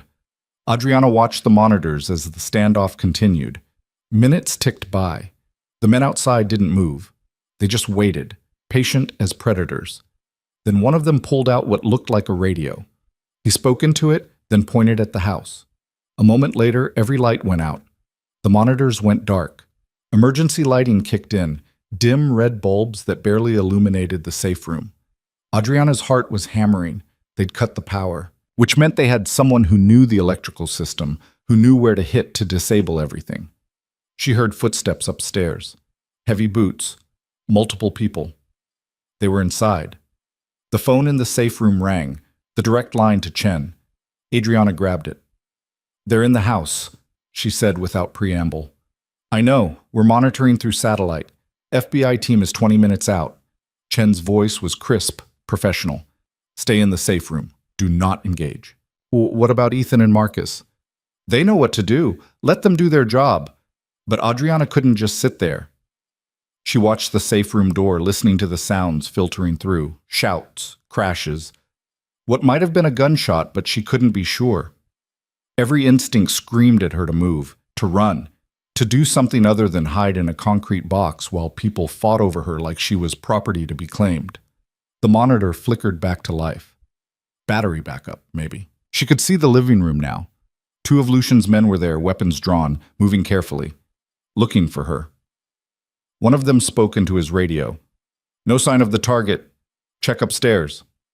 Target. They were calling her the target. More footsteps. Closer now. They were right outside the study where the safe room was hidden. Adriana held her breath, watching as one of the men entered the room on the monitor. He looked around, checking corners, examining the bookshelf. He knew. Somehow, he knew there was a hidden room. He pressed against the bookshelf, testing it. When it didn't move, he stepped back and raised his weapon. "Found it," he said into his radio. "Bringing her out now." He aimed at the bookshelf's mechanism and fired twice. The wood splintered. The shelf shuddered, but held. Adriana's hands were shaking. She looked around the safe room for anything she could use as a weapon. There was a fire extinguisher, a first aid kit, some emergency supplies. Nothing that would stop a man with a gun. The bookshelf shook again. He was forcing it, using his shoulder to ram it. The mechanism groaned. Then she heard Marcus's voice, sharp and commanding. "Step away from the door." On the monitor, she saw the man turn, his weapon swinging toward Marcus. But Marcus was faster. 2 shots, center mass. The man went down hard. "Room's clear," Marcus said into his own radio. "One hostile down, continuing sweep." But there were still 3 more men somewhere in the house, and Adriana had lost sight of Ethan on the monitors. A crash from somewhere upstairs. Breaking glass. Another gunshot, then 2 more in rapid succession. Silence. Adriana pressed against the safe room door, trying to hear. Nothing. Just her own breathing, too loud in the small space. Minutes passed. 5, then 10. The emergency lighting cast everything in shades of red. She felt like she was underwater, drowning slowly. Then the bookshelf moved. Someone was opening it from the outside. Adriana grabbed the fire extinguisher, ready to swing it at whoever came through. The door opened. Ethan stood there, blood on his shirt, a cut above his eyebrow. "It's over. They're all down." "You're hurt." "Barely. One of them got a lucky hit." He helped her out of the safe room. "Chen's team just arrived. They're securing the area." The house was a disaster. Broken furniture, bullet holes in the walls, blood on the hardwood floor in the living room where Marcus had shot the first intruder. Adriana stepped over debris, trying not to look too closely at the bodies being carried out by FBI agents in tactical gear. Agent Chen appeared, directing her team with practiced efficiency. When she saw Adriana, her expression softened slightly. "You okay?" "Define okay." "Fair." Chen gestured to the chaos around them. "We're taking the survivors into custody. They'll be charged with attempted kidnapping, assault, whole list of federal crimes. Maybe one of them will flip on Lucian. Will they? Depends on how scared they are of prison versus how scared they are of him." Chen's radio crackled. She listened, then nodded. "We need to move you again. This location's compromised." "Where?" Ethan asked. "We have another property, more remote, better security. You'll leave within the hour." Adriana wanted to scream. Another move, another safe house, another temporary refuge that Lucian would somehow find. This could go on forever, running and hiding while he stayed free, using his money and connections to hunt her down. "There has to be another way," she said. Chen looked at her. "What are you suggesting?" "I don't know, but I can't keep running. Every time we move, he finds us." Every time we think we're safe, his people show up. Adriana's voice was getting louder. How long is this supposed to last? Months? Years? The rest of my life? Until we can build a case strong enough to put him away for good. And how long will that take? Chen didn't answer, which was an answer in itself. Ethan stepped closer to Adriana, his hand finding hers. We'll figure it out, but right now, we need to go. She wanted to pull away, to refuse, to do anything except keep running. But the bodies being carried out were a reminder of what would happen if she stayed. Lucian wasn't playing games. He was willing to kill to get her back. They packed quickly, not that there was much to pack. Everything they'd brought from Chicago fit in 2 bags. Marcus loaded them into a new vehicle while FBI agents swept the house one more time. As they were about to leave, Adriana's phone rang. She recognized the number now. Lucian. She answered before she could think better of it. What do you want? I want you to understand something. His voice was cold, controlled. Those men who came for you? They weren't supposed to hurt you. They had very specific instructions, bring you back safely. But your bodyguard killed 2 of them, so now their families will suffer. Their children will grow up without fathers. Because of you.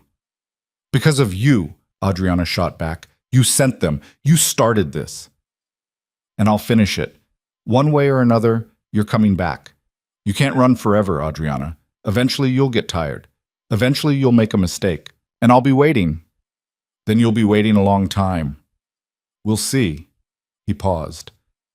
How's your new husband? I saw the blood on his shirt in the security footage. Is he hurt badly? I hope not. I'd hate for him to die before he understands what he's cost himself. Adriana's grip on the phone tightened. You're watching us. I'm always watching. Did you think those were my only cameras? I have eyes everywhere, darling. Every move you make, I see it. Every word you say, I hear it. You're never really free. The line went dead. Adriana stood there, phone in hand, trying to process what he'd just said. Cameras everywhere, which meant the bug Marcus found wasn't the only one, which meant Lucian had been watching them the entire time, listening to their plans, tracking their movements. We need to go, Ethan said quietly. Now.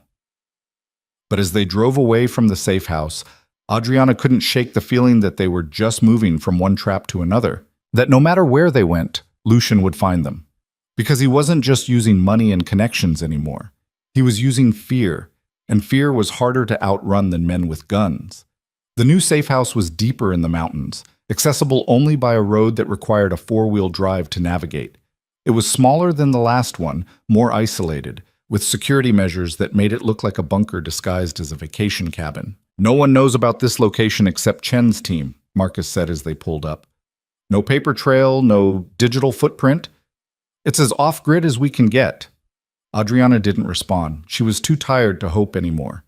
Inside, Ethan immediately set about checking for surveillance devices.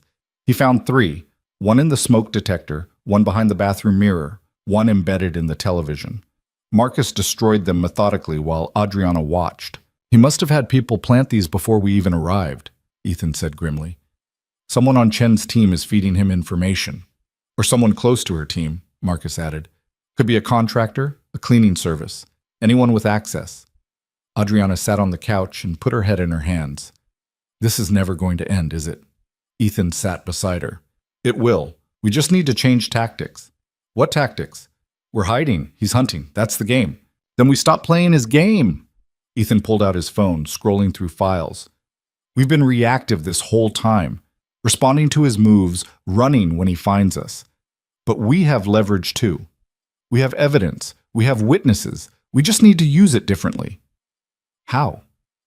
We go public. All of it. Every piece of evidence, every witness statement, every crime we can prove. He looked at her. We turn this into a media spectacle so big that Lucian can't control it anymore. Agent Chen, who'd followed them to the new location, shook her head. That's a terrible idea. You go public before we have him in custody, his lawyers will bury us. He'll claim it's a smear campaign, defamation. He'll sue everyone involved. Let him sue, Ethan said. Public opinion matters. Once people see what he is, once the media starts digging into his business, he won't be able to operate the same way. His political connections will distance themselves. His business partners will bail. He'll be isolated. Or he'll get more dangerous, Chen countered. Cornered animals lash out. You could be signing your own death warrant. We're already living under a death warrant, Adriana said quietly. At least this way, we're fighting back. Chen studied her. You're sure about this? No. Adriana wasn't sure about anything anymore. But she was tired of being afraid, tired of hiding, tired of letting Lucian dictate every move. I'm sure, she lied. Chen sighed. Okay, but we do this carefully. We need a journalist who won't get scared off, someone with the resources to protect themselves from Lucian's retaliation. And we need to coordinate with the U.S. Attorney's Office. This can't look like vigilante justice. I know someone, Ethan said. Investigative reporter, works for a major publication. She's been looking into organized crime in Chicago for years. If we give her exclusive access to the evidence, she'll run with it. Set up a meeting, Chen said. But it has to be secure. No phones, no digital communication, face-to-face only. The meeting happened 3 days later at a neutral location, a small diner 2 hours from the safe house. The journalist, Rebecca Torres, arrived early and sat in a booth near the back, drinking coffee and reviewing notes on a tablet. She was younger than Adriana expected, maybe late 30s, with sharp eyes that miss nothing. When Ethan and Adriana slid into the booth across from her, Rebecca's expression was carefully neutral. So, she said without preamble, you're the runaway bride. That's what they're calling me? Among other things, the tabloids have been having a field day. Billionaire love triangle, mob boss humiliated at altar. Rebecca set down her tablet. What I want to know is the real story, not the gossip version. Adriana told her everything. The arranged marriage, finding Lucian with Isabella, the plan she'd made with Ethan, the wedding that became an escape route, the threats, the attacks, the constant running. Rebecca listened without interrupting, taking notes occasionally. When Adriana finished, she sat back. That's quite a story. It's the truth. I believe you. But truth and proof are different things.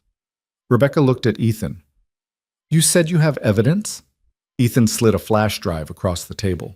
Financial records, witness statements, documentation of crimes going back 5 years, everything we could compile.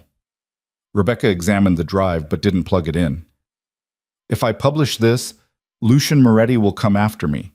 He'll sue for libel, threaten my editors, maybe worse. I need to know this evidence is solid. It is, Agent Chen said, appearing from the diner's kitchen. She'd been listening the whole time, making sure the meeting stayed secure. FBI has reviewed everything on that drive. It's legitimate. Rebecca's eyebrows rose. FBI's involved?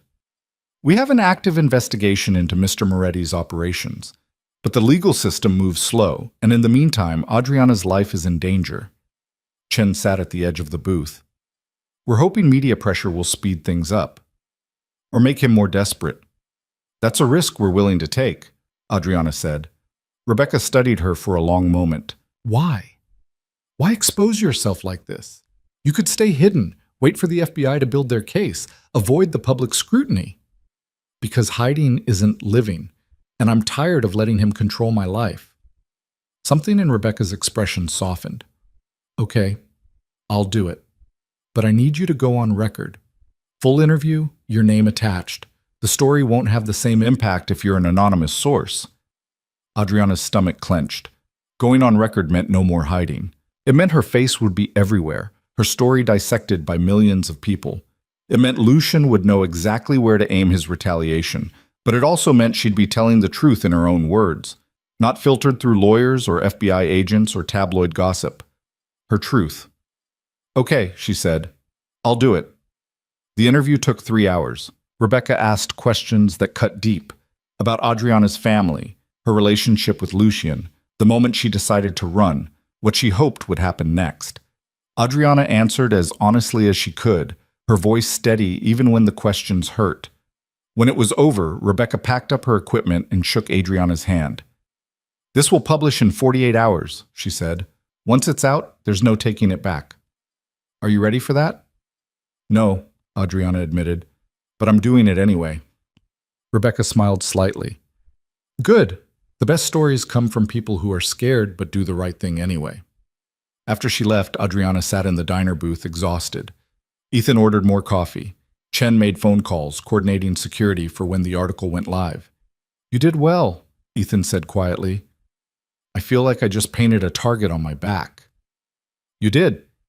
But you also took away Lucian's biggest weapon." "Which is?" "Your silence. He's been controlling the narrative this whole time, making you the villain. Now you get to tell people what really happened." Ethan's hand found hers across the table. "That matters." Adriana wanted to believe him, but all she could think about was Lucian's voice on the phone. "I'm always watching." They returned to the safe house and waited. 48 hours felt like 48 days. Adriana couldn't sleep, couldn't eat, couldn't focus on anything except the clock ticking down. When the article finally published, it broke the internet. Rebecca had titled it, "The Woman Who Said No," inside Adriana Varelli's escape from Chicago's most dangerous man. The piece was thorough, devastating, backed up by documents and testimony that couldn't be easily dismissed. Within hours, it was trending on every social media platform. News outlets picked it up, running segments with legal analysts discussing the evidence. Politicians who'd previously been friendly with Lucian suddenly distanced themselves, and Lucian's business started to crumble. Investors pulled out, partners severed ties, banks froze accounts pending investigation. The carefully constructed empire he'd built, legitimate businesses hiding criminal operations, began to collapse under the weight of public scrutiny. But he didn't go quietly. The attack started within 24 hours of publication. Ethan's company was hit with coordinated cyber attacks. Adriana's family received threats. The safe house's location was leaked online, forcing another emergency move. Chen called with an update. "Lucian's getting reckless. He's making calls in the open, threatening people without bothering to hide it. He's either desperate or he's planning something big." "Which one?" Adriana asked. "I think both." That night, Adriana couldn't sleep again. She stood at the window of their third safe house, watching the forest outside, wondering how long they could keep this up, how many times they could run before Lucian finally caught them. Ethan found her there, wrapped in a blanket, staring into the darkness. "Can't sleep either?" he asked. "Every time I close my eyes, I see him, hear his voice." She didn't turn from the window. "What if this never ends? What if we spend the rest of our lives running?" "Then we run together." Ethan stood beside her. "You're not alone in this, Adriana. Whatever happens, you're not alone." She looked at him then. This man who'd risked everything to help her, who'd married her to keep her safe, who'd stayed by her side through attacks and threats and constant danger. He could have walked away at any point, could have decided she wasn't worth the trouble, but he hadn't. "Why?" she asked. "Why are you still here?" Ethan was quiet for a moment. "Because someone helped my mother when she needed it, and because—" He trailed off, seeming to struggle with the words. "Because you deserve better than what Lucian tried to make you." "I'm not sure I deserve you." "You don't have to deserve help, you just have to accept it." He turned to face her fully. "And for what it's worth, I think you're braver than you know. You walked away from everything familiar, everything safe, because you knew it was wrong. Most people don't have that kind of courage." Adriana's eyes burned with tears she refused to shed. "I don't feel brave. I feel terrified. Being brave doesn't mean not being scared. It means being scared and doing it anyway." Outside, the forest was dark and still. Somewhere out there, Lucian was planning his next move. Somewhere out there, danger was waiting. But for this moment, standing beside Ethan in the quiet of the safe house, Adriana felt something she hadn't felt in months. She felt like maybe, just maybe, she was going to survive this. The call came at 3 a.m, 2 weeks after Rebecca's article broke. Adriana was half asleep when her phone buzzed, Chen's name on the screen cutting through the darkness like a blade. "We have a problem," Chen said without preamble. "One of Lucian's associates just turned informant. He's offering testimony in exchange for witness protection." Adriana sat up, suddenly wide awake. "That's good news, isn't it?" "It should be. But he's saying Lucian ordered a hit. Not on you, on Ethan." Chen's voice was tight. "Apparently Lucian's decided if he can't have you, he'll destroy what you care about. The informant says it's happening within 48 hours. Ethan was already awake beside her, his expression dark as he listened to Chen's voice on speaker. "Do we know who the hitter is?" "No. The informant doesn't have that information, just that it's contracted, professional, and already in motion. Chen paused. We're moving you both again. Separate locations this time. Harder to hit 2 targets than 1. No. Ethan's voice was flat. We stay together. That's not smart. I don't care. We split up. Lucian wins. He isolates us, picks us off one by one. Ethan's hand found Adriana's in the darkness. We stay together, or this whole thing falls apart. Chen was silent for a moment. Fine, but we're doubling security, and you don't leave the safe house for any reason. Understood? Understood. After Chen hung up, Adriana and Ethan sat in the dark, neither speaking. The threat had always been abstract before, danger lurking somewhere out there, eventually catching up. But 48 hours made it concrete, made it real. He's going to keep coming, Adriana said quietly. Even if we stop this hit, there will be another one, and another, until one of them succeeds. Or until we stop him first. How? The FBI's been investigating for months and he's still free. His lawyers keep getting evidence thrown out, witnesses recant, judges rule in his favor. She pulled her hand free, suddenly restless. The system is broken. He owns too many pieces of it. Then we break the system. Ethan stood, moving to the window. Chen said the informant is willing to testify. That's leverage. If we can get his testimony in front of the right people, Lucian will have him killed before he ever reaches a courtroom. Not if we make it public first. Another interview, more evidence. The informant's testimony broadcast everywhere, so killing him becomes pointless. Ethan turned to face her. We've already exposed Lucian's business. Now we expose his methods, show people exactly how he operates, how he corrupts the system, how he gets away with it. Rebecca's article barely made a dent. His lawyers are already filing defamation suits, claiming everything was fabricated. Because we gave them room to spin the narrative. This time we don't. Ethan pulled out his phone, typing rapidly. We go live. Streaming press conference, full evidence dump, the informant's testimony broadcast in real time. By the time Lucian's lawyers can react, it'll be too late. The information will be everywhere. Adriana wanted to believe it would work, but she'd learned the hard way that Lucian didn't play by normal rules. And if it doesn't stop him, if he still comes after us, then at least we went down fighting instead of hiding. The determination in his voice reminded her of the man who'd walked down the aisle at the wedding, who'd stood beside her while everything exploded. Ethan didn't back down. It was one of the things she'd come to rely on, even as it terrified her. Okay, she said, let's do it. They spent the next 24 hours preparing. Chen coordinated with the U.S.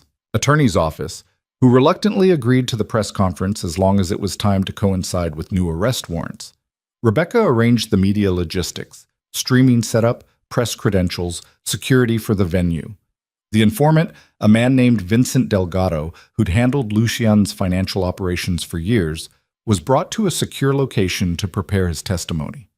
Adriana met him the day before the press conference. Vincent was in his 50s, gray-haired and exhausted-looking, with the haunted expression of someone who'd seen too much and stayed silent too long. Why now? She asked him. Why turn on Lucian after all these years? Vincent didn't meet her eyes. Because he ordered me to do something I couldn't come back from. Money laundering, extortion, even the occasional threat. I could rationalize that. But when he told me to arrange the hit on your husband, he shook his head. That's where I drew the line. You don't kill people for embarrassment. Lucian's killed people for less. I know. I've helped cover up 3 murders over the years, but those were business. Territory disputes, people who stole from him, informants who posed real threats. This is different. This is just ego. Vincent finally looked at her.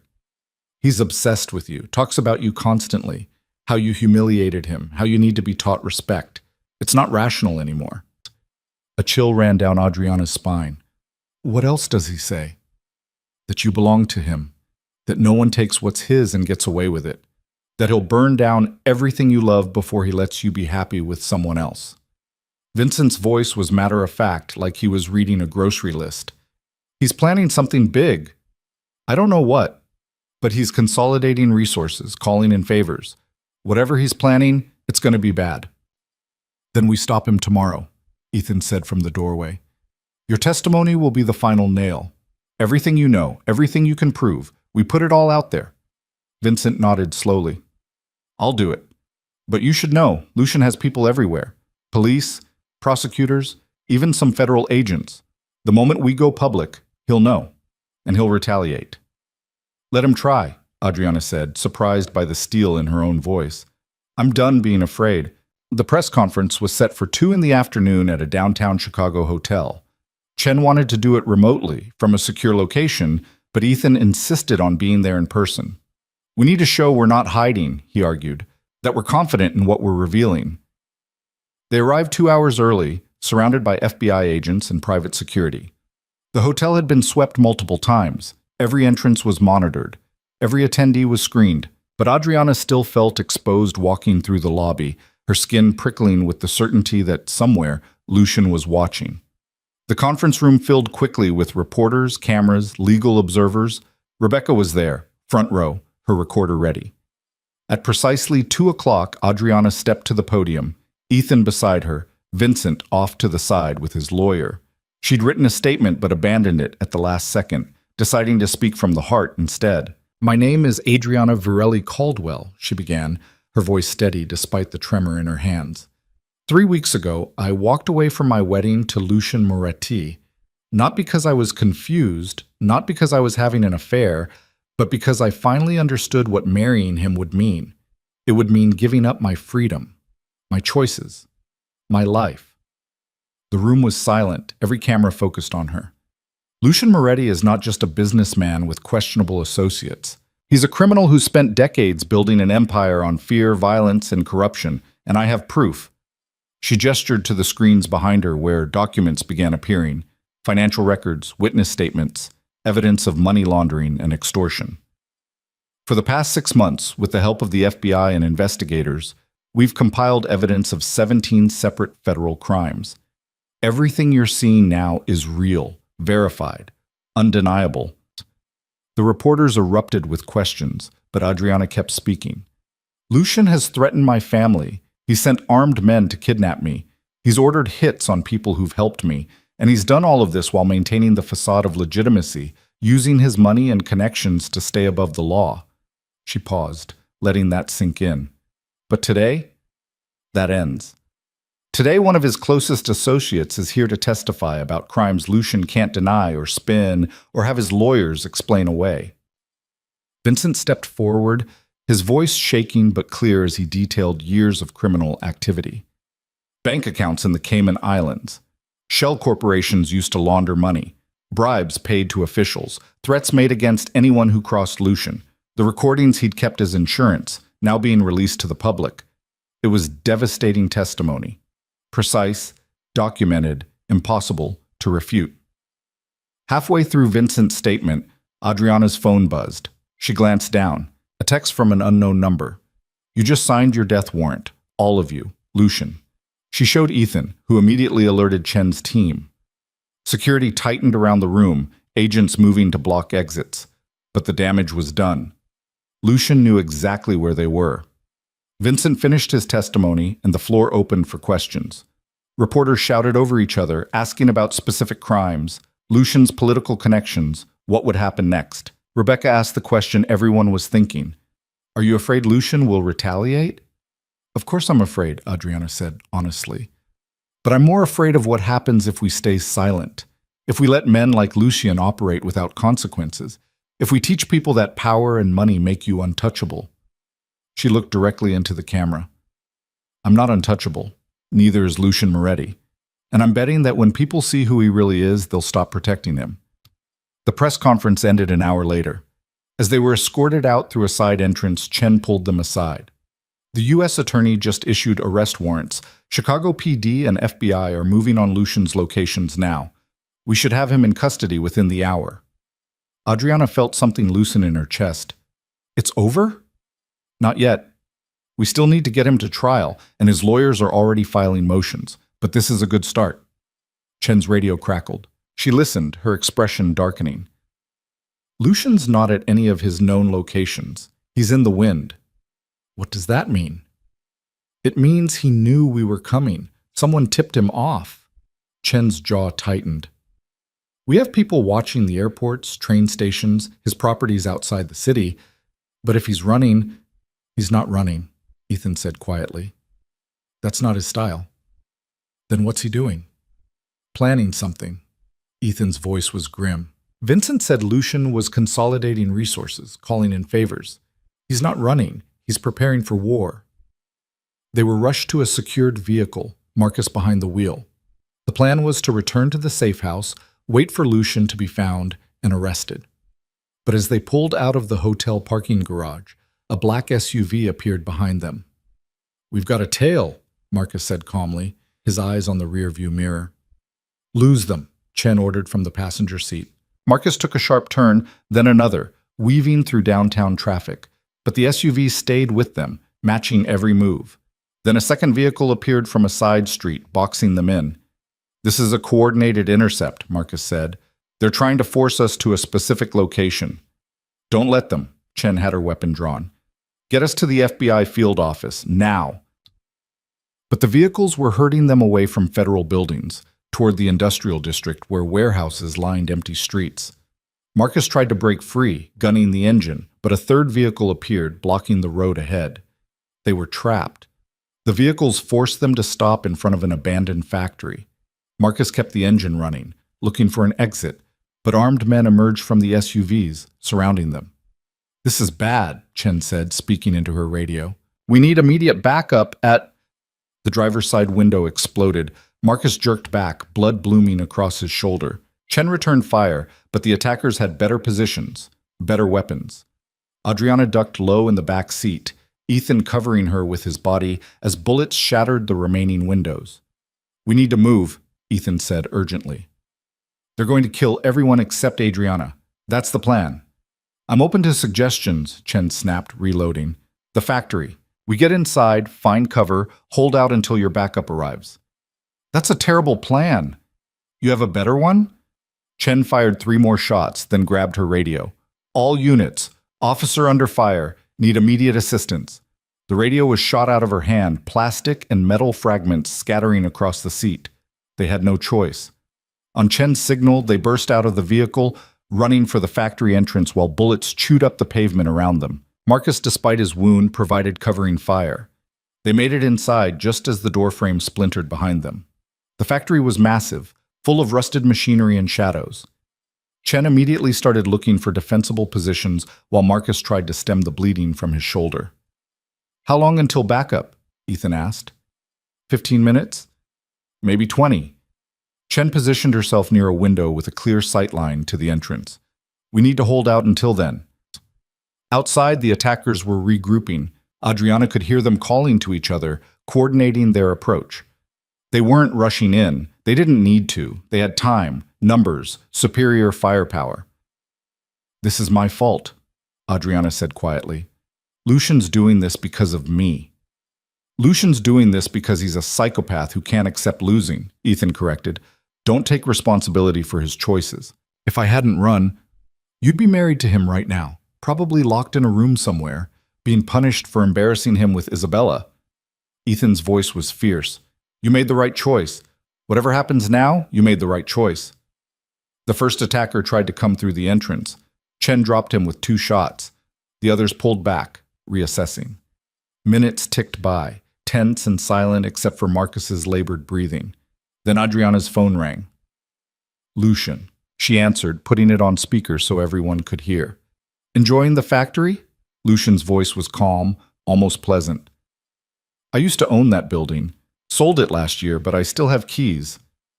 What do you want? Adriana asked. What I've always wanted. You. Come out. Walk to my car willingly, and I let everyone else leave. Simple trade. You'll kill them anyway. Maybe. Maybe not. But if you don't come out, I definitely kill them. Your new husband, the FBI agent, your bodyguard, all of them die because you're too stubborn to accept reality. He paused. You have 5 minutes to decide. The line went dead. Chen immediately shook her head. You're not going out there. That's non-negotiable. He'll kill you all if I don't. He'll probably kill us anyway. Men like Lucian don't leave witnesses. Chen checked her weapon. We hold position, wait for backup. That's the play. But Adriana could see Marcus was getting worse, his face pale, his breathing shallow. Blood soaked through the makeshift bandage Chen had applied. He needed medical attention soon, or he'd bleed out. There has to be another way, Ethan said, his eyes scanning the factory. Another exit, a back door, something. I already checked, Chen interrupted. This building is a death trap. One entrance, windows too small to climb through, and Lucian's people have every angle covered. Adriana looked at her phone, at the timer counting down Lucian's 5-minute deadline. 3 minutes left. What if I negotiate? She asked. Buy us more time. He's not interested in negotiating. He's interested in winning. Chen's voice was flat. And to him, winning means getting you back and eliminating everyone who helped you. 2 minutes. Adriana thought about everything that had led to this moment. The wedding she'd escaped, the press conference she'd just given, the evidence now spreading across the internet, destroying Lucian's carefully constructed image. She'd fought so hard for her freedom. But what good was freedom if everyone she cared about died protecting it? I'm going out there, she said. No. Ethan grabbed her arm. Listen to me. I go out, surrender to Lucian, keep him talking. That buys you time for backup to arrive. Once they're here, they can rescue me and arrest him.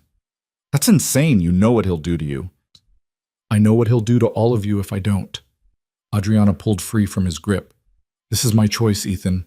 Finally, it's my choice. Chen's radio, the backup unit clipped to her belt, crackled. A voice. ETA 10 minutes. Hang tight. 10 minutes. Adriana could buy them 10 minutes. She stood, ignoring Ethan's protests, and walked toward the entrance. Chen tried to stop her, but Adriana was already shouting through the broken doorway. Lucian, I'm coming out. Just me. Let everyone else go. Silence. Then Lucian's voice from somewhere outside. Smart girl. Walk out slowly, hands visible. Adriana stepped through the doorway into the late afternoon sun. The armed men had their weapons trained on her, but they didn't fire. Lucian stood by one of the SUVs, looking almost relaxed in an expensive suit that probably cost more than most people's cars. Adriana, he said, like they were meeting for lunch, you've caused quite a bit of trouble. You slept with my cousin on our wedding day. Ancient history. We're past that now. He gestured, and 2 of his men moved forward to grab her. Let's go. We have a lot to discuss. The FBI is coming. You won't make it 2 blocks before you're arrested. I've been evading the FBI for 20 years. I think I can manage a few more hours. Lucian opened the SUV door. Get in. Adriana didn't move. What's your plan, Lucian? Kill Ethan? Kill Agent Chen? Add more murders to the charges against you? The charges won't stick. They never do. His confidence was absolute. My lawyers are already filing motions to suppress that press conference. Coercion, illegal surveillance, contaminated evidence. By the time we're done, none of it will be admissible. Vincent's testimony is public. You can't make that disappear. Vincent won't make it to trial. People who betray me never do. Lucian's expression hardened. Now get in the car before I change my mind about letting your friends live. Behind her, Adriana heard movement in the factory. Ethan, probably preparing to do something stupid and heroic. She needed to keep Lucian talking, keep him focused on her. Why do you want me back? She asked. I humiliated you, destroyed your reputation. By now, half of Chicago thinks you're a monster. I am a monster. Lucian stepped closer. But you knew that when you agreed to marry me. You knew what I was, and you said yes anyway. That makes you mine. I said yes because my father sold me to save his business. And now your father has nothing. His restaurants are failing, his debts are being called in, his reputation is ruined, all because you decided to be selfish. Lucian's hand shot out, grabbing her wrist. You destroyed your family to save yourself. How does that make you better than me? The words hit harder than Adriana expected, because part of her had been thinking the same thing. Her father's business was collapsing. Her mother wouldn't speak to her. Isabella had sent dozens of messages blaming Adriana for everything. The collateral damage from her escape was massive. But then she remembered Lucian's hand on her throat. His cold certainty that she would obey. The way he'd looked at her like she was property. It makes me free, she said quietly, and that's better than anything you could ever give me. Lucian's grip tightened, hard enough to bruise. You're not free. You're never going to be free. Even if you escape today, even if I go to prison, You'll spend the rest of your life looking over your shoulder, wondering when I'll find you, wondering when I'll make you pay. Then I guess you'll be wondering too. Wondering when the FBI finally builds a case you can't beat. Wondering when one of your own people decides the price on your head is worth more than their loyalty. Adriana met his eyes. You're not invincible, Lucien. Today proved that. For the first time, she saw something flicker in his expression. Not fear, but something close. Uncertainty. Then the sound of sirens cut through the air. Multiple vehicles approaching fast. Lucien's jaw tightened. Get her in the car. Now. His men moved, but suddenly Chen was there, weapon drawn, firing from the factory entrance. Ethan appeared on the other side, providing crossfire. Lucien's men scattered, returning fire, and in the chaos, Adriana wrenched free and ran. She didn't make it far. Lucien caught her, his arm around her throat, dragging her backward toward the SUV. His gun pressed against her temple. Everyone stop, Lucien shouted. Stop or I kill her right here. The shooting ceased. FBI vehicles screeched to a halt around the perimeter, agents piling out with weapons drawn. But none of them had a clear shot. Lucien was using Adriana as a shield. Let her go, Chen called out. It's over, Moretti. You can't escape. Watch me. Lucien was backing toward the SUV, Adriana locked against his chest, the gun never wavering from her head. Anyone follows us, she dies. Anyone takes a shot, she dies. You want her alive, you let us leave. Adriana's mind was racing. She could feel Lucien's heart pounding against her back, could smell his cologne and sweat, could feel the desperation in the way he held her. He was cornered, and he knew it, which made him more dangerous than ever. Ethan, she called out, her voice surprisingly steady. Remember what you told me about being brave? Don't, Ethan started, his face pale. Being brave doesn't mean not being scared, she continued, meeting his eyes across the distance. It means being scared and doing it anyway. Then she threw her head back as hard as she could, slamming into Lucien's nose. His grip loosened for just a second, enough for her to drop, to twist away, and in that second, 3 shots rang out. Lucien stumbled backward, blood blooming across his chest. His gun clattered to the pavement. He looked down at the wounds, then at Adriana, his expression almost surprised. You, he started, then collapsed. FBI agents swarmed immediately, weapons trained on the remaining attackers, who quickly surrendered. Ethan ran to Adriana, pulling her away from Lucien's body, checking her for injuries. Are you hurt? Did he? I'm fine, Adriana said, though she was shaking now, the adrenaline wearing off. Is he? Medic, Chen shouted, kneeling beside Lucien. We need a medic now. They worked on him there on the pavement, trying to stop the bleeding, but Adriana could see it was bad. The shots had been precise, professional. Whoever fired had been aiming to kill. An ambulance arrived within minutes. They loaded Lucien onto a stretcher, his face gray, his breathing shallow. As they lifted him into the vehicle, his eyes found Adriana's one last time. This isn't over, he rasped. But it was. Adriana could see it in the way his body had gone slack, in the amount of blood soaking through the bandages. Lucien Moretti, the man who'd controlled Chicago's underworld for decades, was dying. The ambulance doors closed. Sirens wailed. And then he was gone. Adriana stood in the middle of the chaos, FBI agents securing the scene, paramedics treating Marcus's shoulder, reporters already gathering at the perimeter, and felt nothing. No relief. No triumph. Just exhaustion so deep it felt like drowning. Ethan's arm went around her shoulders, steady and warm. It's over, he said quietly. It's really over. She wanted to believe him, but Lucien's last words echoed in her mind. This isn't over. Chen approached, her expression grim. We need to get you both out of here before the media circus really starts. I'll need statements later, but for now... Is he going to survive? Adriana interrupted. Chen hesitated. The paramedic said it's 50-50. Even if he does, he's looking at attempted murder, kidnapping, assault on federal agents. He'll die in prison either way. Either way, dead or locked up forever. The man who tried to own her, reduced to a medical emergency and a list of charges. Adriana should have felt something. Victory, maybe. Or at least satisfaction. But all she felt was tired. They were driven to a federal building, given blankets and coffee, asked preliminary questions that would turn into full depositions later. Through it all, Adriana kept expecting her phone to ring, kept expecting Lucian's voice on the other end, calm and controlled, explaining how he'd escaped again. But the phone stayed silent. At 8 that evening, Chen found them in the conference room where they'd been waiting. Lucian Moretti died at 6:43, she said without preamble. He never regained consciousness. It's over. Over. The word felt too small for everything it meant. The fear that had dominated Adriana's life for months, the constant running, the threats, the violence, all of it stopped because of 3 bullets and a man who finally pushed too far. What happens now? Ethan asked. Cleanup. Arrests of his associates, seizure of his assets, probably years of legal proceedings to untangle his organization. Chen sat down across from them. But for you two? You're free. No more safe houses, no more protection details. You can go back to your lives.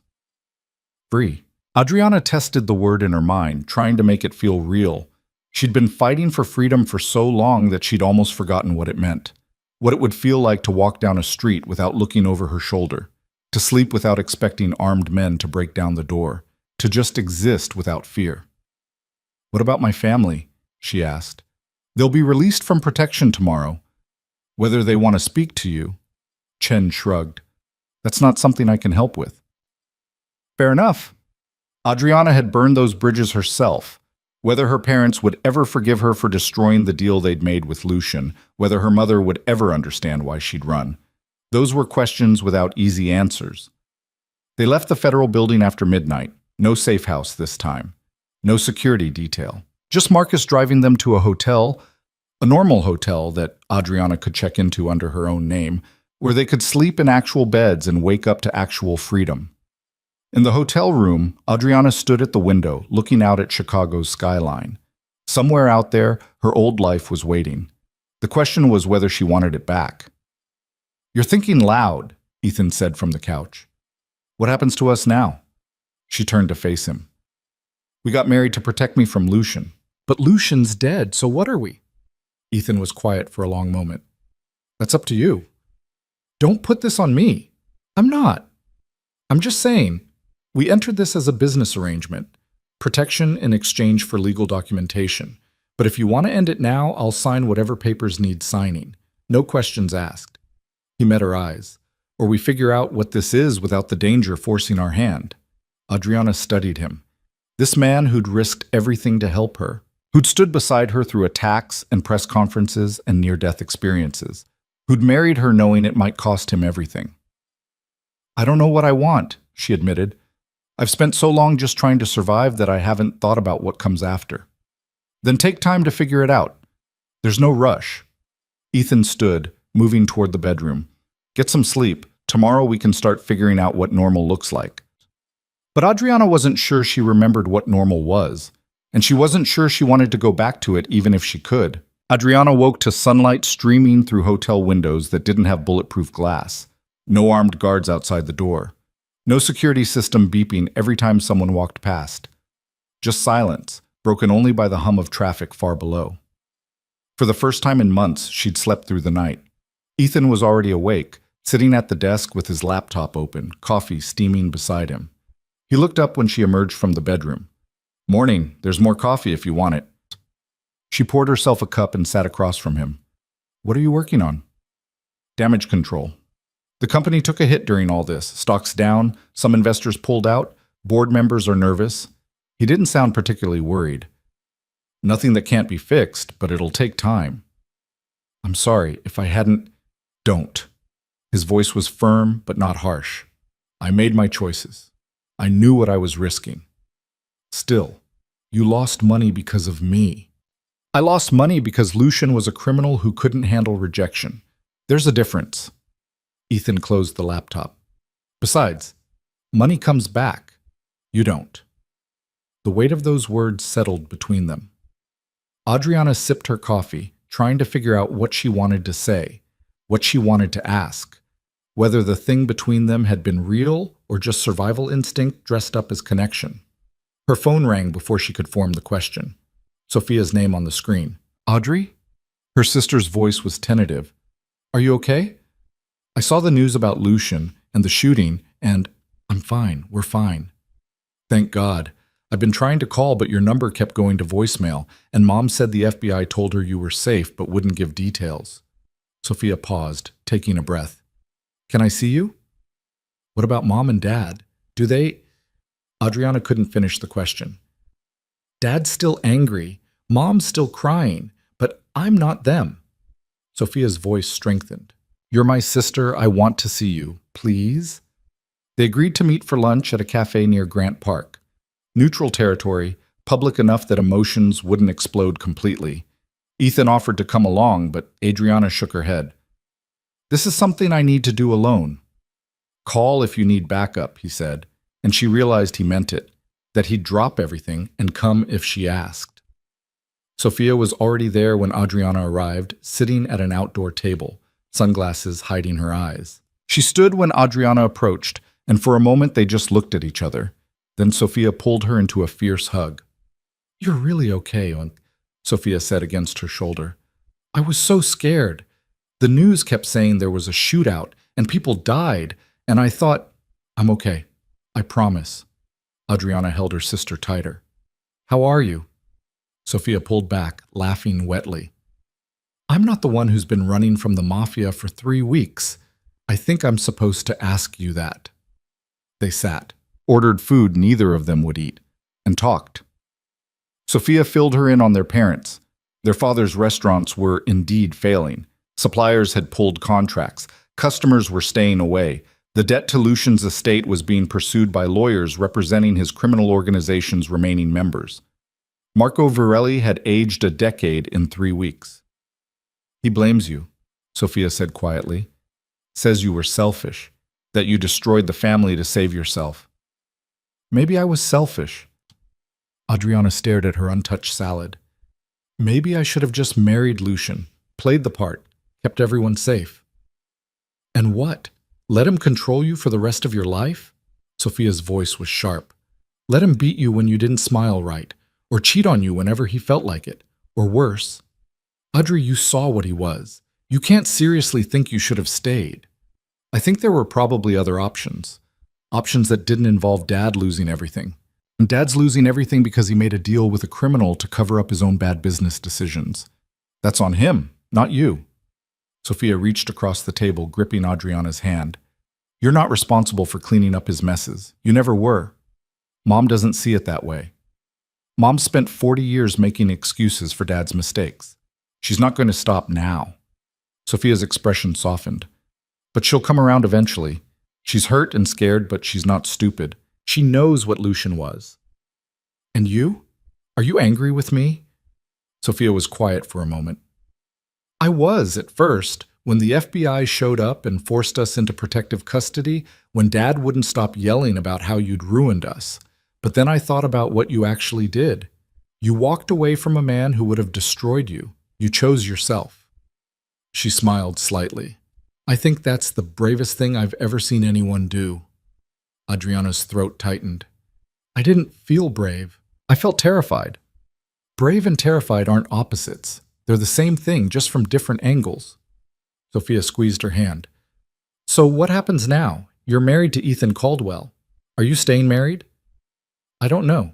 The whole thing was supposed to be protection, a legal arrangement to keep Lucian from having any claim on me. But it doesn't feel like just an arrangement anymore. Adriana pulled her hand back, wrapping both around her coffee cup. He was there for everything, every attack, every threat, every moment I thought I was going to die. And he never asked for anything in return. Sounds like you like him. I don't know what I feel. I've been in survival mode for so long that I can't tell the difference between gratitude and actual feelings. Sophia studied her. Do you want to stay married to him? I don't want to make another decision based on fear or obligation. I want to figure out who I am without Lucian's shadow hanging over me. And then maybe I can figure out what I want. That's fair. Sophia checked her phone, grimacing. I should go. Dad's expecting me home, and if I'm late, he'll assume I'm plotting against him or something. They hugged again at the cafe entrance. As Sophia pulled away, she said, You did the right thing, Audrey. Don't let anyone make you doubt that. Adriana watched her sister walk away, disappearing into the Chicago crowds, and tried to believe her. Back at the hotel, she found Ethan on a conference call with his executive team. She waved to let him know she was back, then retreated to the bedroom to think. Her phone buzzed. A message from an unknown number made her tense until she opened it and saw it was from Rebecca Torres. Major networks want to interview you. Book deals on the table. You're the story everyone wants to hear. Interested? Adriana stared at the message. A month ago, she would have said no immediately. Would have wanted nothing more than to disappear, to be invisible again. But now? She typed back, maybe. Can we talk?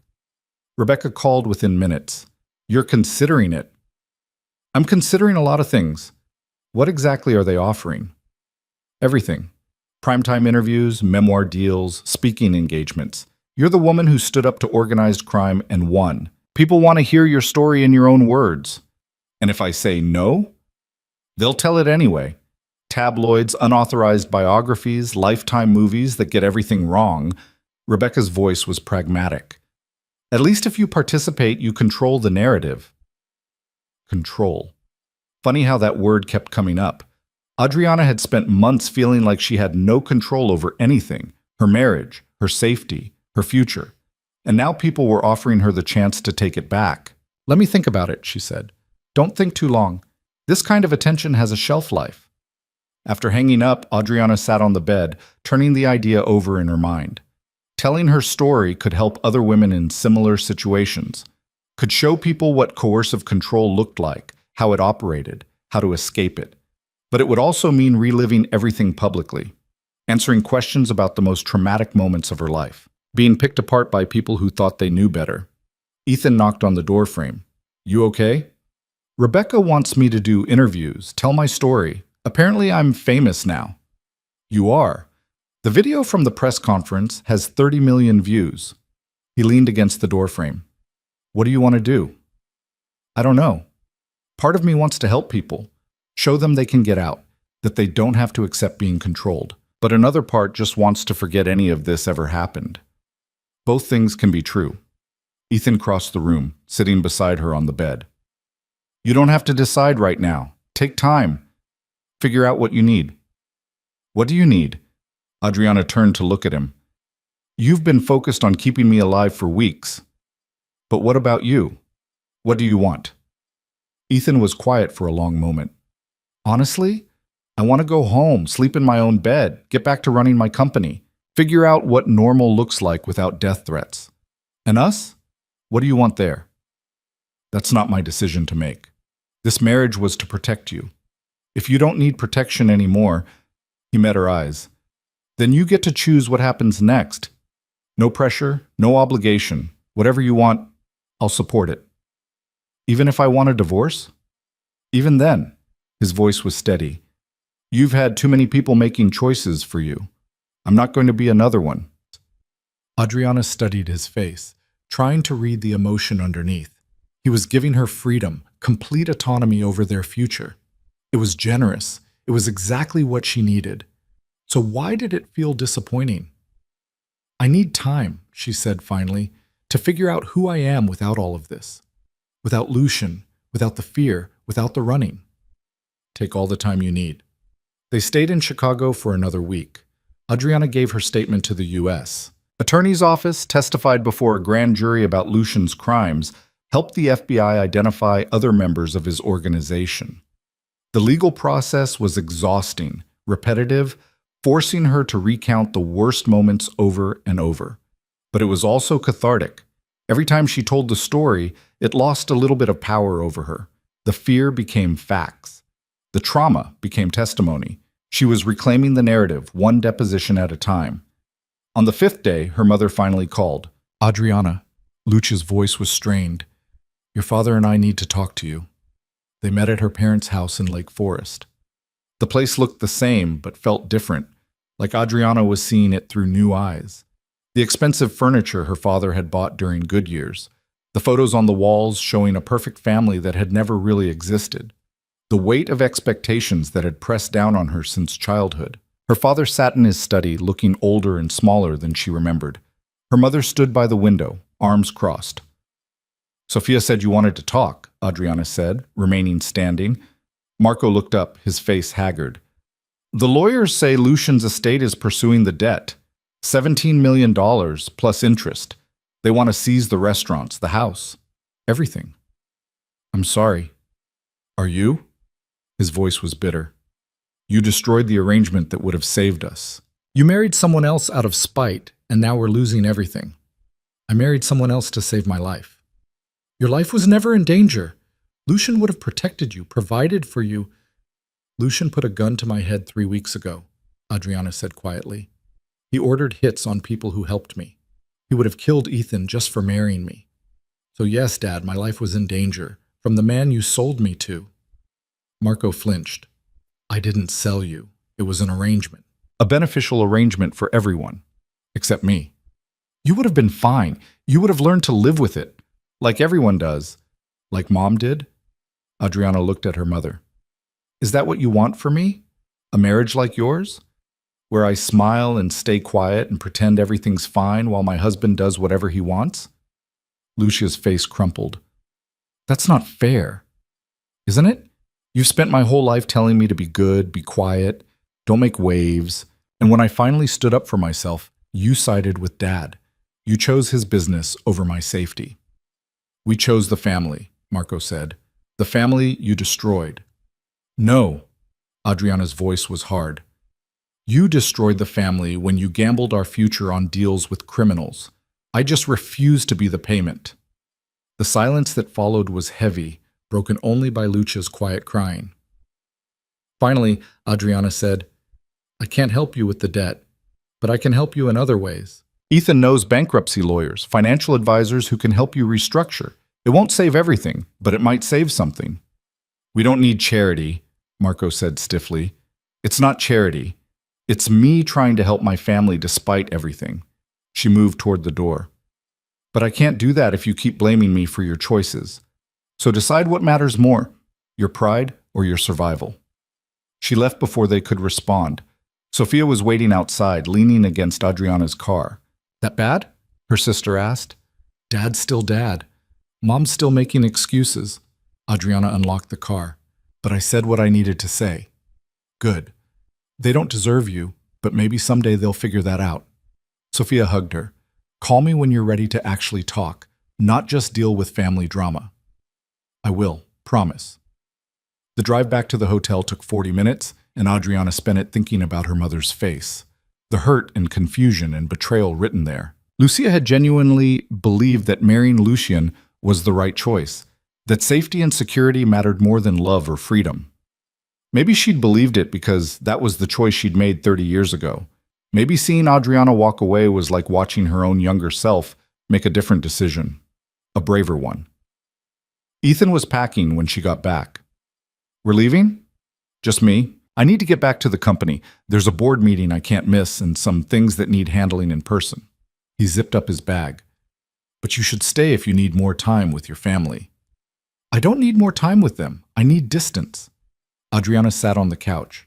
Can I come with you? To Boston? Why not? I've never been, and I could use a change of scenery. Ethan smiled. Sure, book a flight and I'll meet you at the airport. We're married. Can't we just fly together? We can. I just didn't want to assume. There it was again. Him giving her space, letting her choose. It should have felt good. Instead, it felt lonely. They flew to Boston that evening. Ethan's apartment was in a converted warehouse overlooking the harbor, all exposed brick and tall windows, decorated in a minimalist style that somehow felt warm anyway. Guest room made up, clearly prepared for her arrival. Make yourself at home, Ethan said, carrying her bag to the guest room. I'll be at the office most of tomorrow, but there's food in the kitchen and the Wi-Fi password is on the counter. Ethan, Adriana caught his arm. You don't have to treat me like a house guest. I'm trying to give you space to figure things out. I know, but maybe I don't need space. Maybe I need... She stopped, unsure how to finish. Need what? Adriana thought about the past month. The fear and danger and constant running, but also the moments in between. Ethan sitting beside her in safe houses, steady and calm. His hand finding hers during the press conference. the way he'd covered her body with his when bullets were flying. "I need to know if any of this was real," she said quietly, "or if it was just adrenaline and proximity and survival instinct." Ethan set down her bag. "What do you want it to be?" "That's not an answer." "Because I don't want to influence your decision. You've had too many people telling you what to feel, what to want. I'm not going to be another one." "What if I want you to tell me? What if I want to know what you feel instead of always having to guess?" Ethan was quiet for a long moment. Then he said, "I think you're the bravest person I've ever met. I think watching you walk down that aisle away from Lucian was the most incredible thing I've seen. I think you deserve every good thing the world has to offer." He paused. "And I think I want to be part of your life, but only if that's what you want too. Not because you're grateful, not because you feel obligated, because you actually want me here." Adriana's heart was pounding. "And if I do want you here, then I'd like to take you to dinner on an actual date. No FBI protection, no safe houses, no death threats. Just two people trying to figure out if this thing between us is real." She smiled. "I'd like that." The date happened 2 days later. A small Italian restaurant in the North End, cozy and intimate without being pretentious. They talked about things that had nothing to do with Lucian or danger or running. Ethan's childhood in Seattle, his mother's women's shelter, his failed engagement to Jennifer. Adriana's dream of becoming a teacher before her father's business troubles derailed everything. Her complicated relationship with Sophia, her love of old movies. "I haven't been to a movie theater in years," Adriana admitted. "Lucian said they were beneath us, that people like us watched films at home, in private screening rooms. Want to go see one after dinner?" They caught a late showing of some action movie neither of them cared about, sitting in the back row eating overpriced popcorn. Halfway through, Ethan took her hand. It felt different than all the other times he'd held her hand. Less about protection, more about choice. When he kissed her outside her apartment building, it was gentle and unhurried. Nothing like Lucian's possessive claiming, nothing like the performative kiss at the wedding. Just Ethan, asking a question with his lips that Adriana answered by pulling him closer. They pulled apart slowly. Ethan rested his forehead against hers. "Still want that time to figure things out?" he asked. "I think I'm starting to figure it out." She kissed him again. "Stay tonight? Are you sure?" "For once in my life, I'm completely sure." The weeks that followed fell into a rhythm that felt almost normal. Ethan worked during the day while Adriana started therapy, real therapy, with a specialist in trauma recovery who didn't push or judge or try to rush her healing. She also started writing. At first it was just journaling, processing everything that had happened. But then Rebecca called again, and Adriana found herself agreeing to write a book. Not a tell-all memoir, but something more useful. A guide for women in controlling relationships, written with the help of experts and advocates. The work was hard. Reliving the worst moments, analyzing the red flags she'd missed, the ways Lucian had manipulated and isolated her. But it was also empowering. She was turning her trauma into something that could help others. 3 months after Lucian's death, Adriana flew back to Chicago for Sophia's college graduation. Her mother was there, still keeping a careful distance. But when Lucia hugged her after the ceremony, she held on a little longer than necessary. "I'm trying to understand," Lucia said quietly. "What you did. Why you did it. It's hard, but I'm trying." "That's all I can ask," Adriana replied. Her father didn't attend. He was too busy dealing with bankruptcy proceedings and selling off assets. Sophia said he was bitter, angry, blaming everyone but himself. Maybe he'd come around eventually. Maybe he wouldn't. Adriana was learning to be okay with that. 6 months after the wedding that wasn't, Adriana and Ethan had dinner with Agent Chen. The investigation into Lucian's organization had resulted in 47 arrests, including 3 police officers and a state senator. The empire he'd built was dismantled piece by piece. "Vincent Delgado's testimony was key," Chen said over wine. "He's in witness protection now, new identity, new life. But he helped us nail almost everyone." "And Isabella?" Adriana asked. "What happened to her?" Chen's expression was carefully neutral. "Last I heard, she moved to Miami, working as a paralegal. She tried to sell her story to tabloids, but no one was interested after your book deal was announced." Adriana had thought she'd feel satisfaction at that. Instead, she just felt tired. Isabella had made her choices. Adriana had made hers. They'd both have to live with the consequences. The book was published 8 months after Lucian's death. Breaking Free, A Survivor's Guide to Leaving Coercive Control, hit bestseller lists immediately. Adriana did interviews, spoke at conferences, met with advocacy groups. She donated half the proceeds to organizations that helped women escape abusive relationships. And slowly, the woman who'd walked away from her wedding transformed into someone new. Not a victim, not a survivor, just Adriana, figuring out who she wanted to be. A year after everything fell apart, Ethan asked her a question. They were at his mother's house in Seattle, having dinner with the woman who'd inspired him to help people in the first place. Margaret Caldwell was sharp and funny, with eyes that saw too much and a smile that forgave easily. She'd taken one look at Adriana and said, "So you're the one who finally got my son to slow down." Over dessert, Margaret told stories about leaving Ethan's father. The fear, the uncertainty, the moments she almost went back. But every day got a little easier, she said, and eventually I realized I was happier alone than I'd ever been with him. How long did that take? Adriana asked. Years, but it was worth every second. Margaret squeezed her hand. You're already further along than I was at your age. You'll be fine. After dinner, Ethan and Adriana walked along the waterfront. The sun was setting, painting the sky in shades of orange and pink. Ethan stopped at a bench overlooking the sound. I need to ask you something, he said. Adriana's heart jumped. Okay. We've been married for a year, legally, anyway, but we never really decided what that means, for us. He turned to face her. So I'm asking now, do you want to stay married? Not because it protects you, not because it's convenient, because you want to. Adriana thought about the past year, the therapy and the writing and the slow reconstruction of herself. The dinners with Ethan, the late-night conversations, the way he'd supported her without trying to save her, how he'd given her space to heal while also being present when she needed him. I want to stay married, she said, but I want to do it right this time. Not running from something, but running towards something. Ethan smiled. What did you have in mind? A real wedding. Small, just us and people we care about. Sophia, your mom, Agent Chen, if she's not too busy arresting criminals. Marcus, if his shoulder's healed enough. No 300 guests? No 300 guests. No villa. No elaborate ceremony. Just us. Making a choice because we want to, not because we have to. I like that plan. Ethan pulled a small box from his pocket.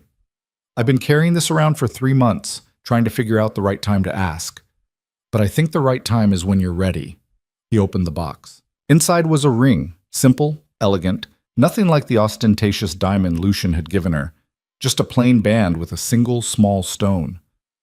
Adriana Varelli Caldwell, Ethan said. Will you marry me? Again, but for real this time. She was crying, which was annoying because she'd promised herself she wouldn't. Yes, definitely yes. He slipped the ring onto her finger. It fit perfectly. The second wedding happened 2 months later in Margaret's backyard in Seattle. Sophia was Adriana's maid of honor. Marcus stood beside Ethan despite his shoulder still giving him problems. Agent Chen came in her off-duty clothes, looking almost relaxed. Rebecca Torres attended and promised not to write about it. Adriana wore a simple white dress she'd picked out herself. No designer gown, no elaborate veil, just something that made her feel beautiful without feeling like a costume. When Ethan took her hand at the makeshift altar, she felt the difference immediately. No fear.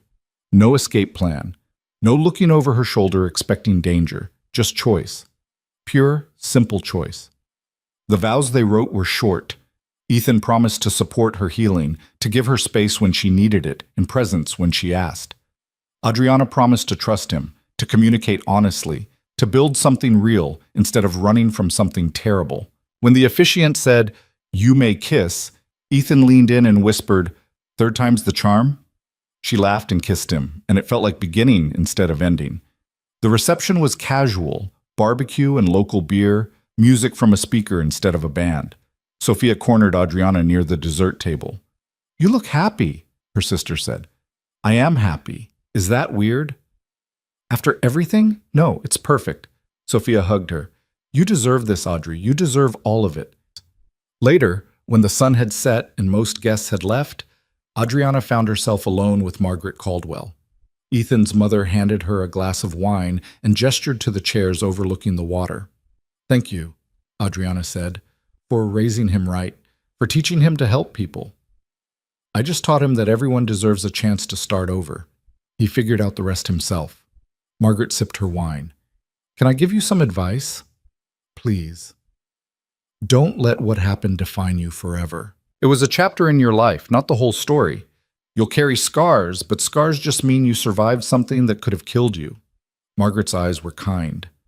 "Write the next chapters however you want. You've earned that freedom." Adriana thought about the books she'd written, the interviews she'd given, the women who'd reached out to say her story had helped them leave their own dangerous situations. She thought about the foundation she and Ethan were starting: resources for women escaping coercive control, legal aid, safe housing. She thought about how Lucian had tried to make her small, invisible, his, and how she'd become the opposite, visible, vocal, undeniably her own person. "I think I'm already writing them," Adriana said. A year and a half after the wedding that ended everything and began everything, Adriana stood on a stage in front of 500 people at a survivors conference. She'd given this speech dozens of times, but it never got easier. Never stopped making her shake slightly, her voice wobbling on certain words. But she gave it anyway. She talked about recognizing coercive control, about the red flags she'd missed or dismissed, about how isolation happens slowly, how love and danger can twist together until you can't tell them apart, about the moment she'd decided to leave and the war that followed. And she talked about what came after, the healing that wasn't linear, the relationships that had to be rebuilt or released, the process of figuring out who you are when you're finally free to choose. When she finished, the applause was thunderous, but what mattered more were the women who approached her afterward. The ones who said, "That was my story too." The ones who asked for help, for resources, for hope. Adriana gave them everything she could. Ethan was waiting in the back of the room, leaning against the wall with a proud smile. When the last person left and they were finally alone, he crossed to her and pulled her into his arms. "You were incredible," he said against her hair. "I was terrified." Brave and terrified.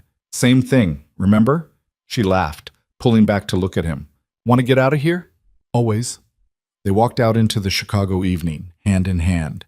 The city looked different now. Not dangerous, just familiar. Home, in a way it hadn't been before. Adriana's phone buzzed. A text from Sophia. "Dinner next week? Mom's asking about you. Progress." She showed Ethan, who raised his eyebrows. "Think she's ready?" "I don't know, but I'm willing to try if she is." Adriana typed back her agreement, then pocketed the phone. "We should probably head to the airport if we want to make our flight." They were flying back to Boston, where they'd moved into a house together. Actual permanence, actual roots. Ethan's company was thriving despite the chaos of the previous year. Adriana's foundation was growing, helping more women every month. And they were building a life. Not perfect. They fought sometimes. Struggled with Adriana's nightmares and Ethan's workaholic tendencies. But real. Honest. Chosen. At the airport, waiting for their flight, Adriana watched people hurry past. Families, couples, solo travelers. Everyone with their own stories, their own struggles, their own moments of choosing themselves over what was expected. "What are you thinking about?" Ethan asked. "How far we've come. How different everything is from where it started." "Any regrets?" Adriana thought about the question, about the wedding day that had exploded into chaos, the weeks of running and fear, the confrontation that had ended with Lucien's death, the slow, painful rebuilding that followed. "No," she said finally. "Not about leaving. Not about any of it." "Good. Because I have something to show you when we get home." "What?" "It's a surprise." He kissed her temple. "Trust me?" She did. That was the difference between this relationship and the one that had almost destroyed her. Trust that was earned, not demanded. Freedom that was given, not taken. Love that grew from choice instead of fear. Their flight was called. They gathered their bags and headed to the gate. Just two more travelers in a crowd of thousands. No one looked at them twice. No one recognized the runaway bride or the billionaire who'd saved her. They were just Adriana and Ethan going home. And that, Adriana thought as they boarded the plane, was exactly what freedom looked like. 3 years after everything changed, Adriana stood in a different kind of venue. Not a wedding, not a press conference, not a courtroom, a foundation opening. The Varelli Caldwell Center for Survivor Support occupied a renovated building in downtown Chicago. 3 floors of resources: legal aid, counseling, job training, temporary housing, everything a woman needed to leave a dangerous situation and rebuild her life. Sophia cut the ribbon because Adriana had asked her to. Their mother stood in the crowd, tearful but present. Their father had sent flowers but didn't attend. Some wounds healed slower than others. Agent Chen was there, retired from the FBI now, and working as a consultant. Marcus, fully recovered, headed the center's security. Rebecca Torres covered the opening for her publication, focusing on the mission instead of the drama. And Ethan stood beside Adriana, his hand in hers, as they watched the doors open and the first clients walk through. "This is going to help so many people," he said quietly. "I hope so." Adriana squeezed his hand. "I want them to know it's possible, that you can leave, you can survive, you can build something better. You're living proof." She was. 3 years clean of fear, 3 years of choosing herself, 3 years of building instead of running. She still had nightmares sometimes, still flinched at unexpected sounds, still carried the scars of what Lucian had tried to do to her. But she also had this, a foundation that would help thousands, a marriage built on respect and choice, a relationship with her sister that had never been stronger, work that mattered, a voice that was heard, a life that was entirely her own. That evening, after the opening celebration ended and the guests filtered away, Adriana and Ethan stood on the center's roof looking out at the city. "Remember when you asked me what I wanted?" Adriana said. "Back at the hotel, right after Lucian died?" "I remember. I didn't have an answer then. I didn't know who I was without the fear." She turned to face him. "But I know now. And I want this, all of it. The foundation, the work, the messy, complicated family relationships. The marriage to you that started as survival and became something real." She smiled. "I want to keep building, keep helping people, keep choosing myself every single day." Ethan pulled her close. "That sounds perfect." "It's not perfect, it's just mine. Even better." They stood there as the sun set over Chicago, 2 people who'd found each other in the worst possible circumstances and built something good anyway. The city sprawled below them, full of other stories, other struggles, other people fighting for their freedom. And somewhere in that city, Adriana knew, there was a woman making the same choice she'd made 3 years ago, deciding that fear was not love, that control was not care, that she deserved better. Adriana hoped that woman found the center, found the resources, found her way out and into whatever came next. Because that was the thing about freedom. It was terrifying and beautiful and worth every risk. Worth walking away from everything familiar, worth fighting for even when the fight seemed impossible. Worth choosing yourself, again and again and again, until choosing yourself became as natural as breathing. Adriana had learned that lesson the hard way, but she'd learned it, and she was never forgetting it again.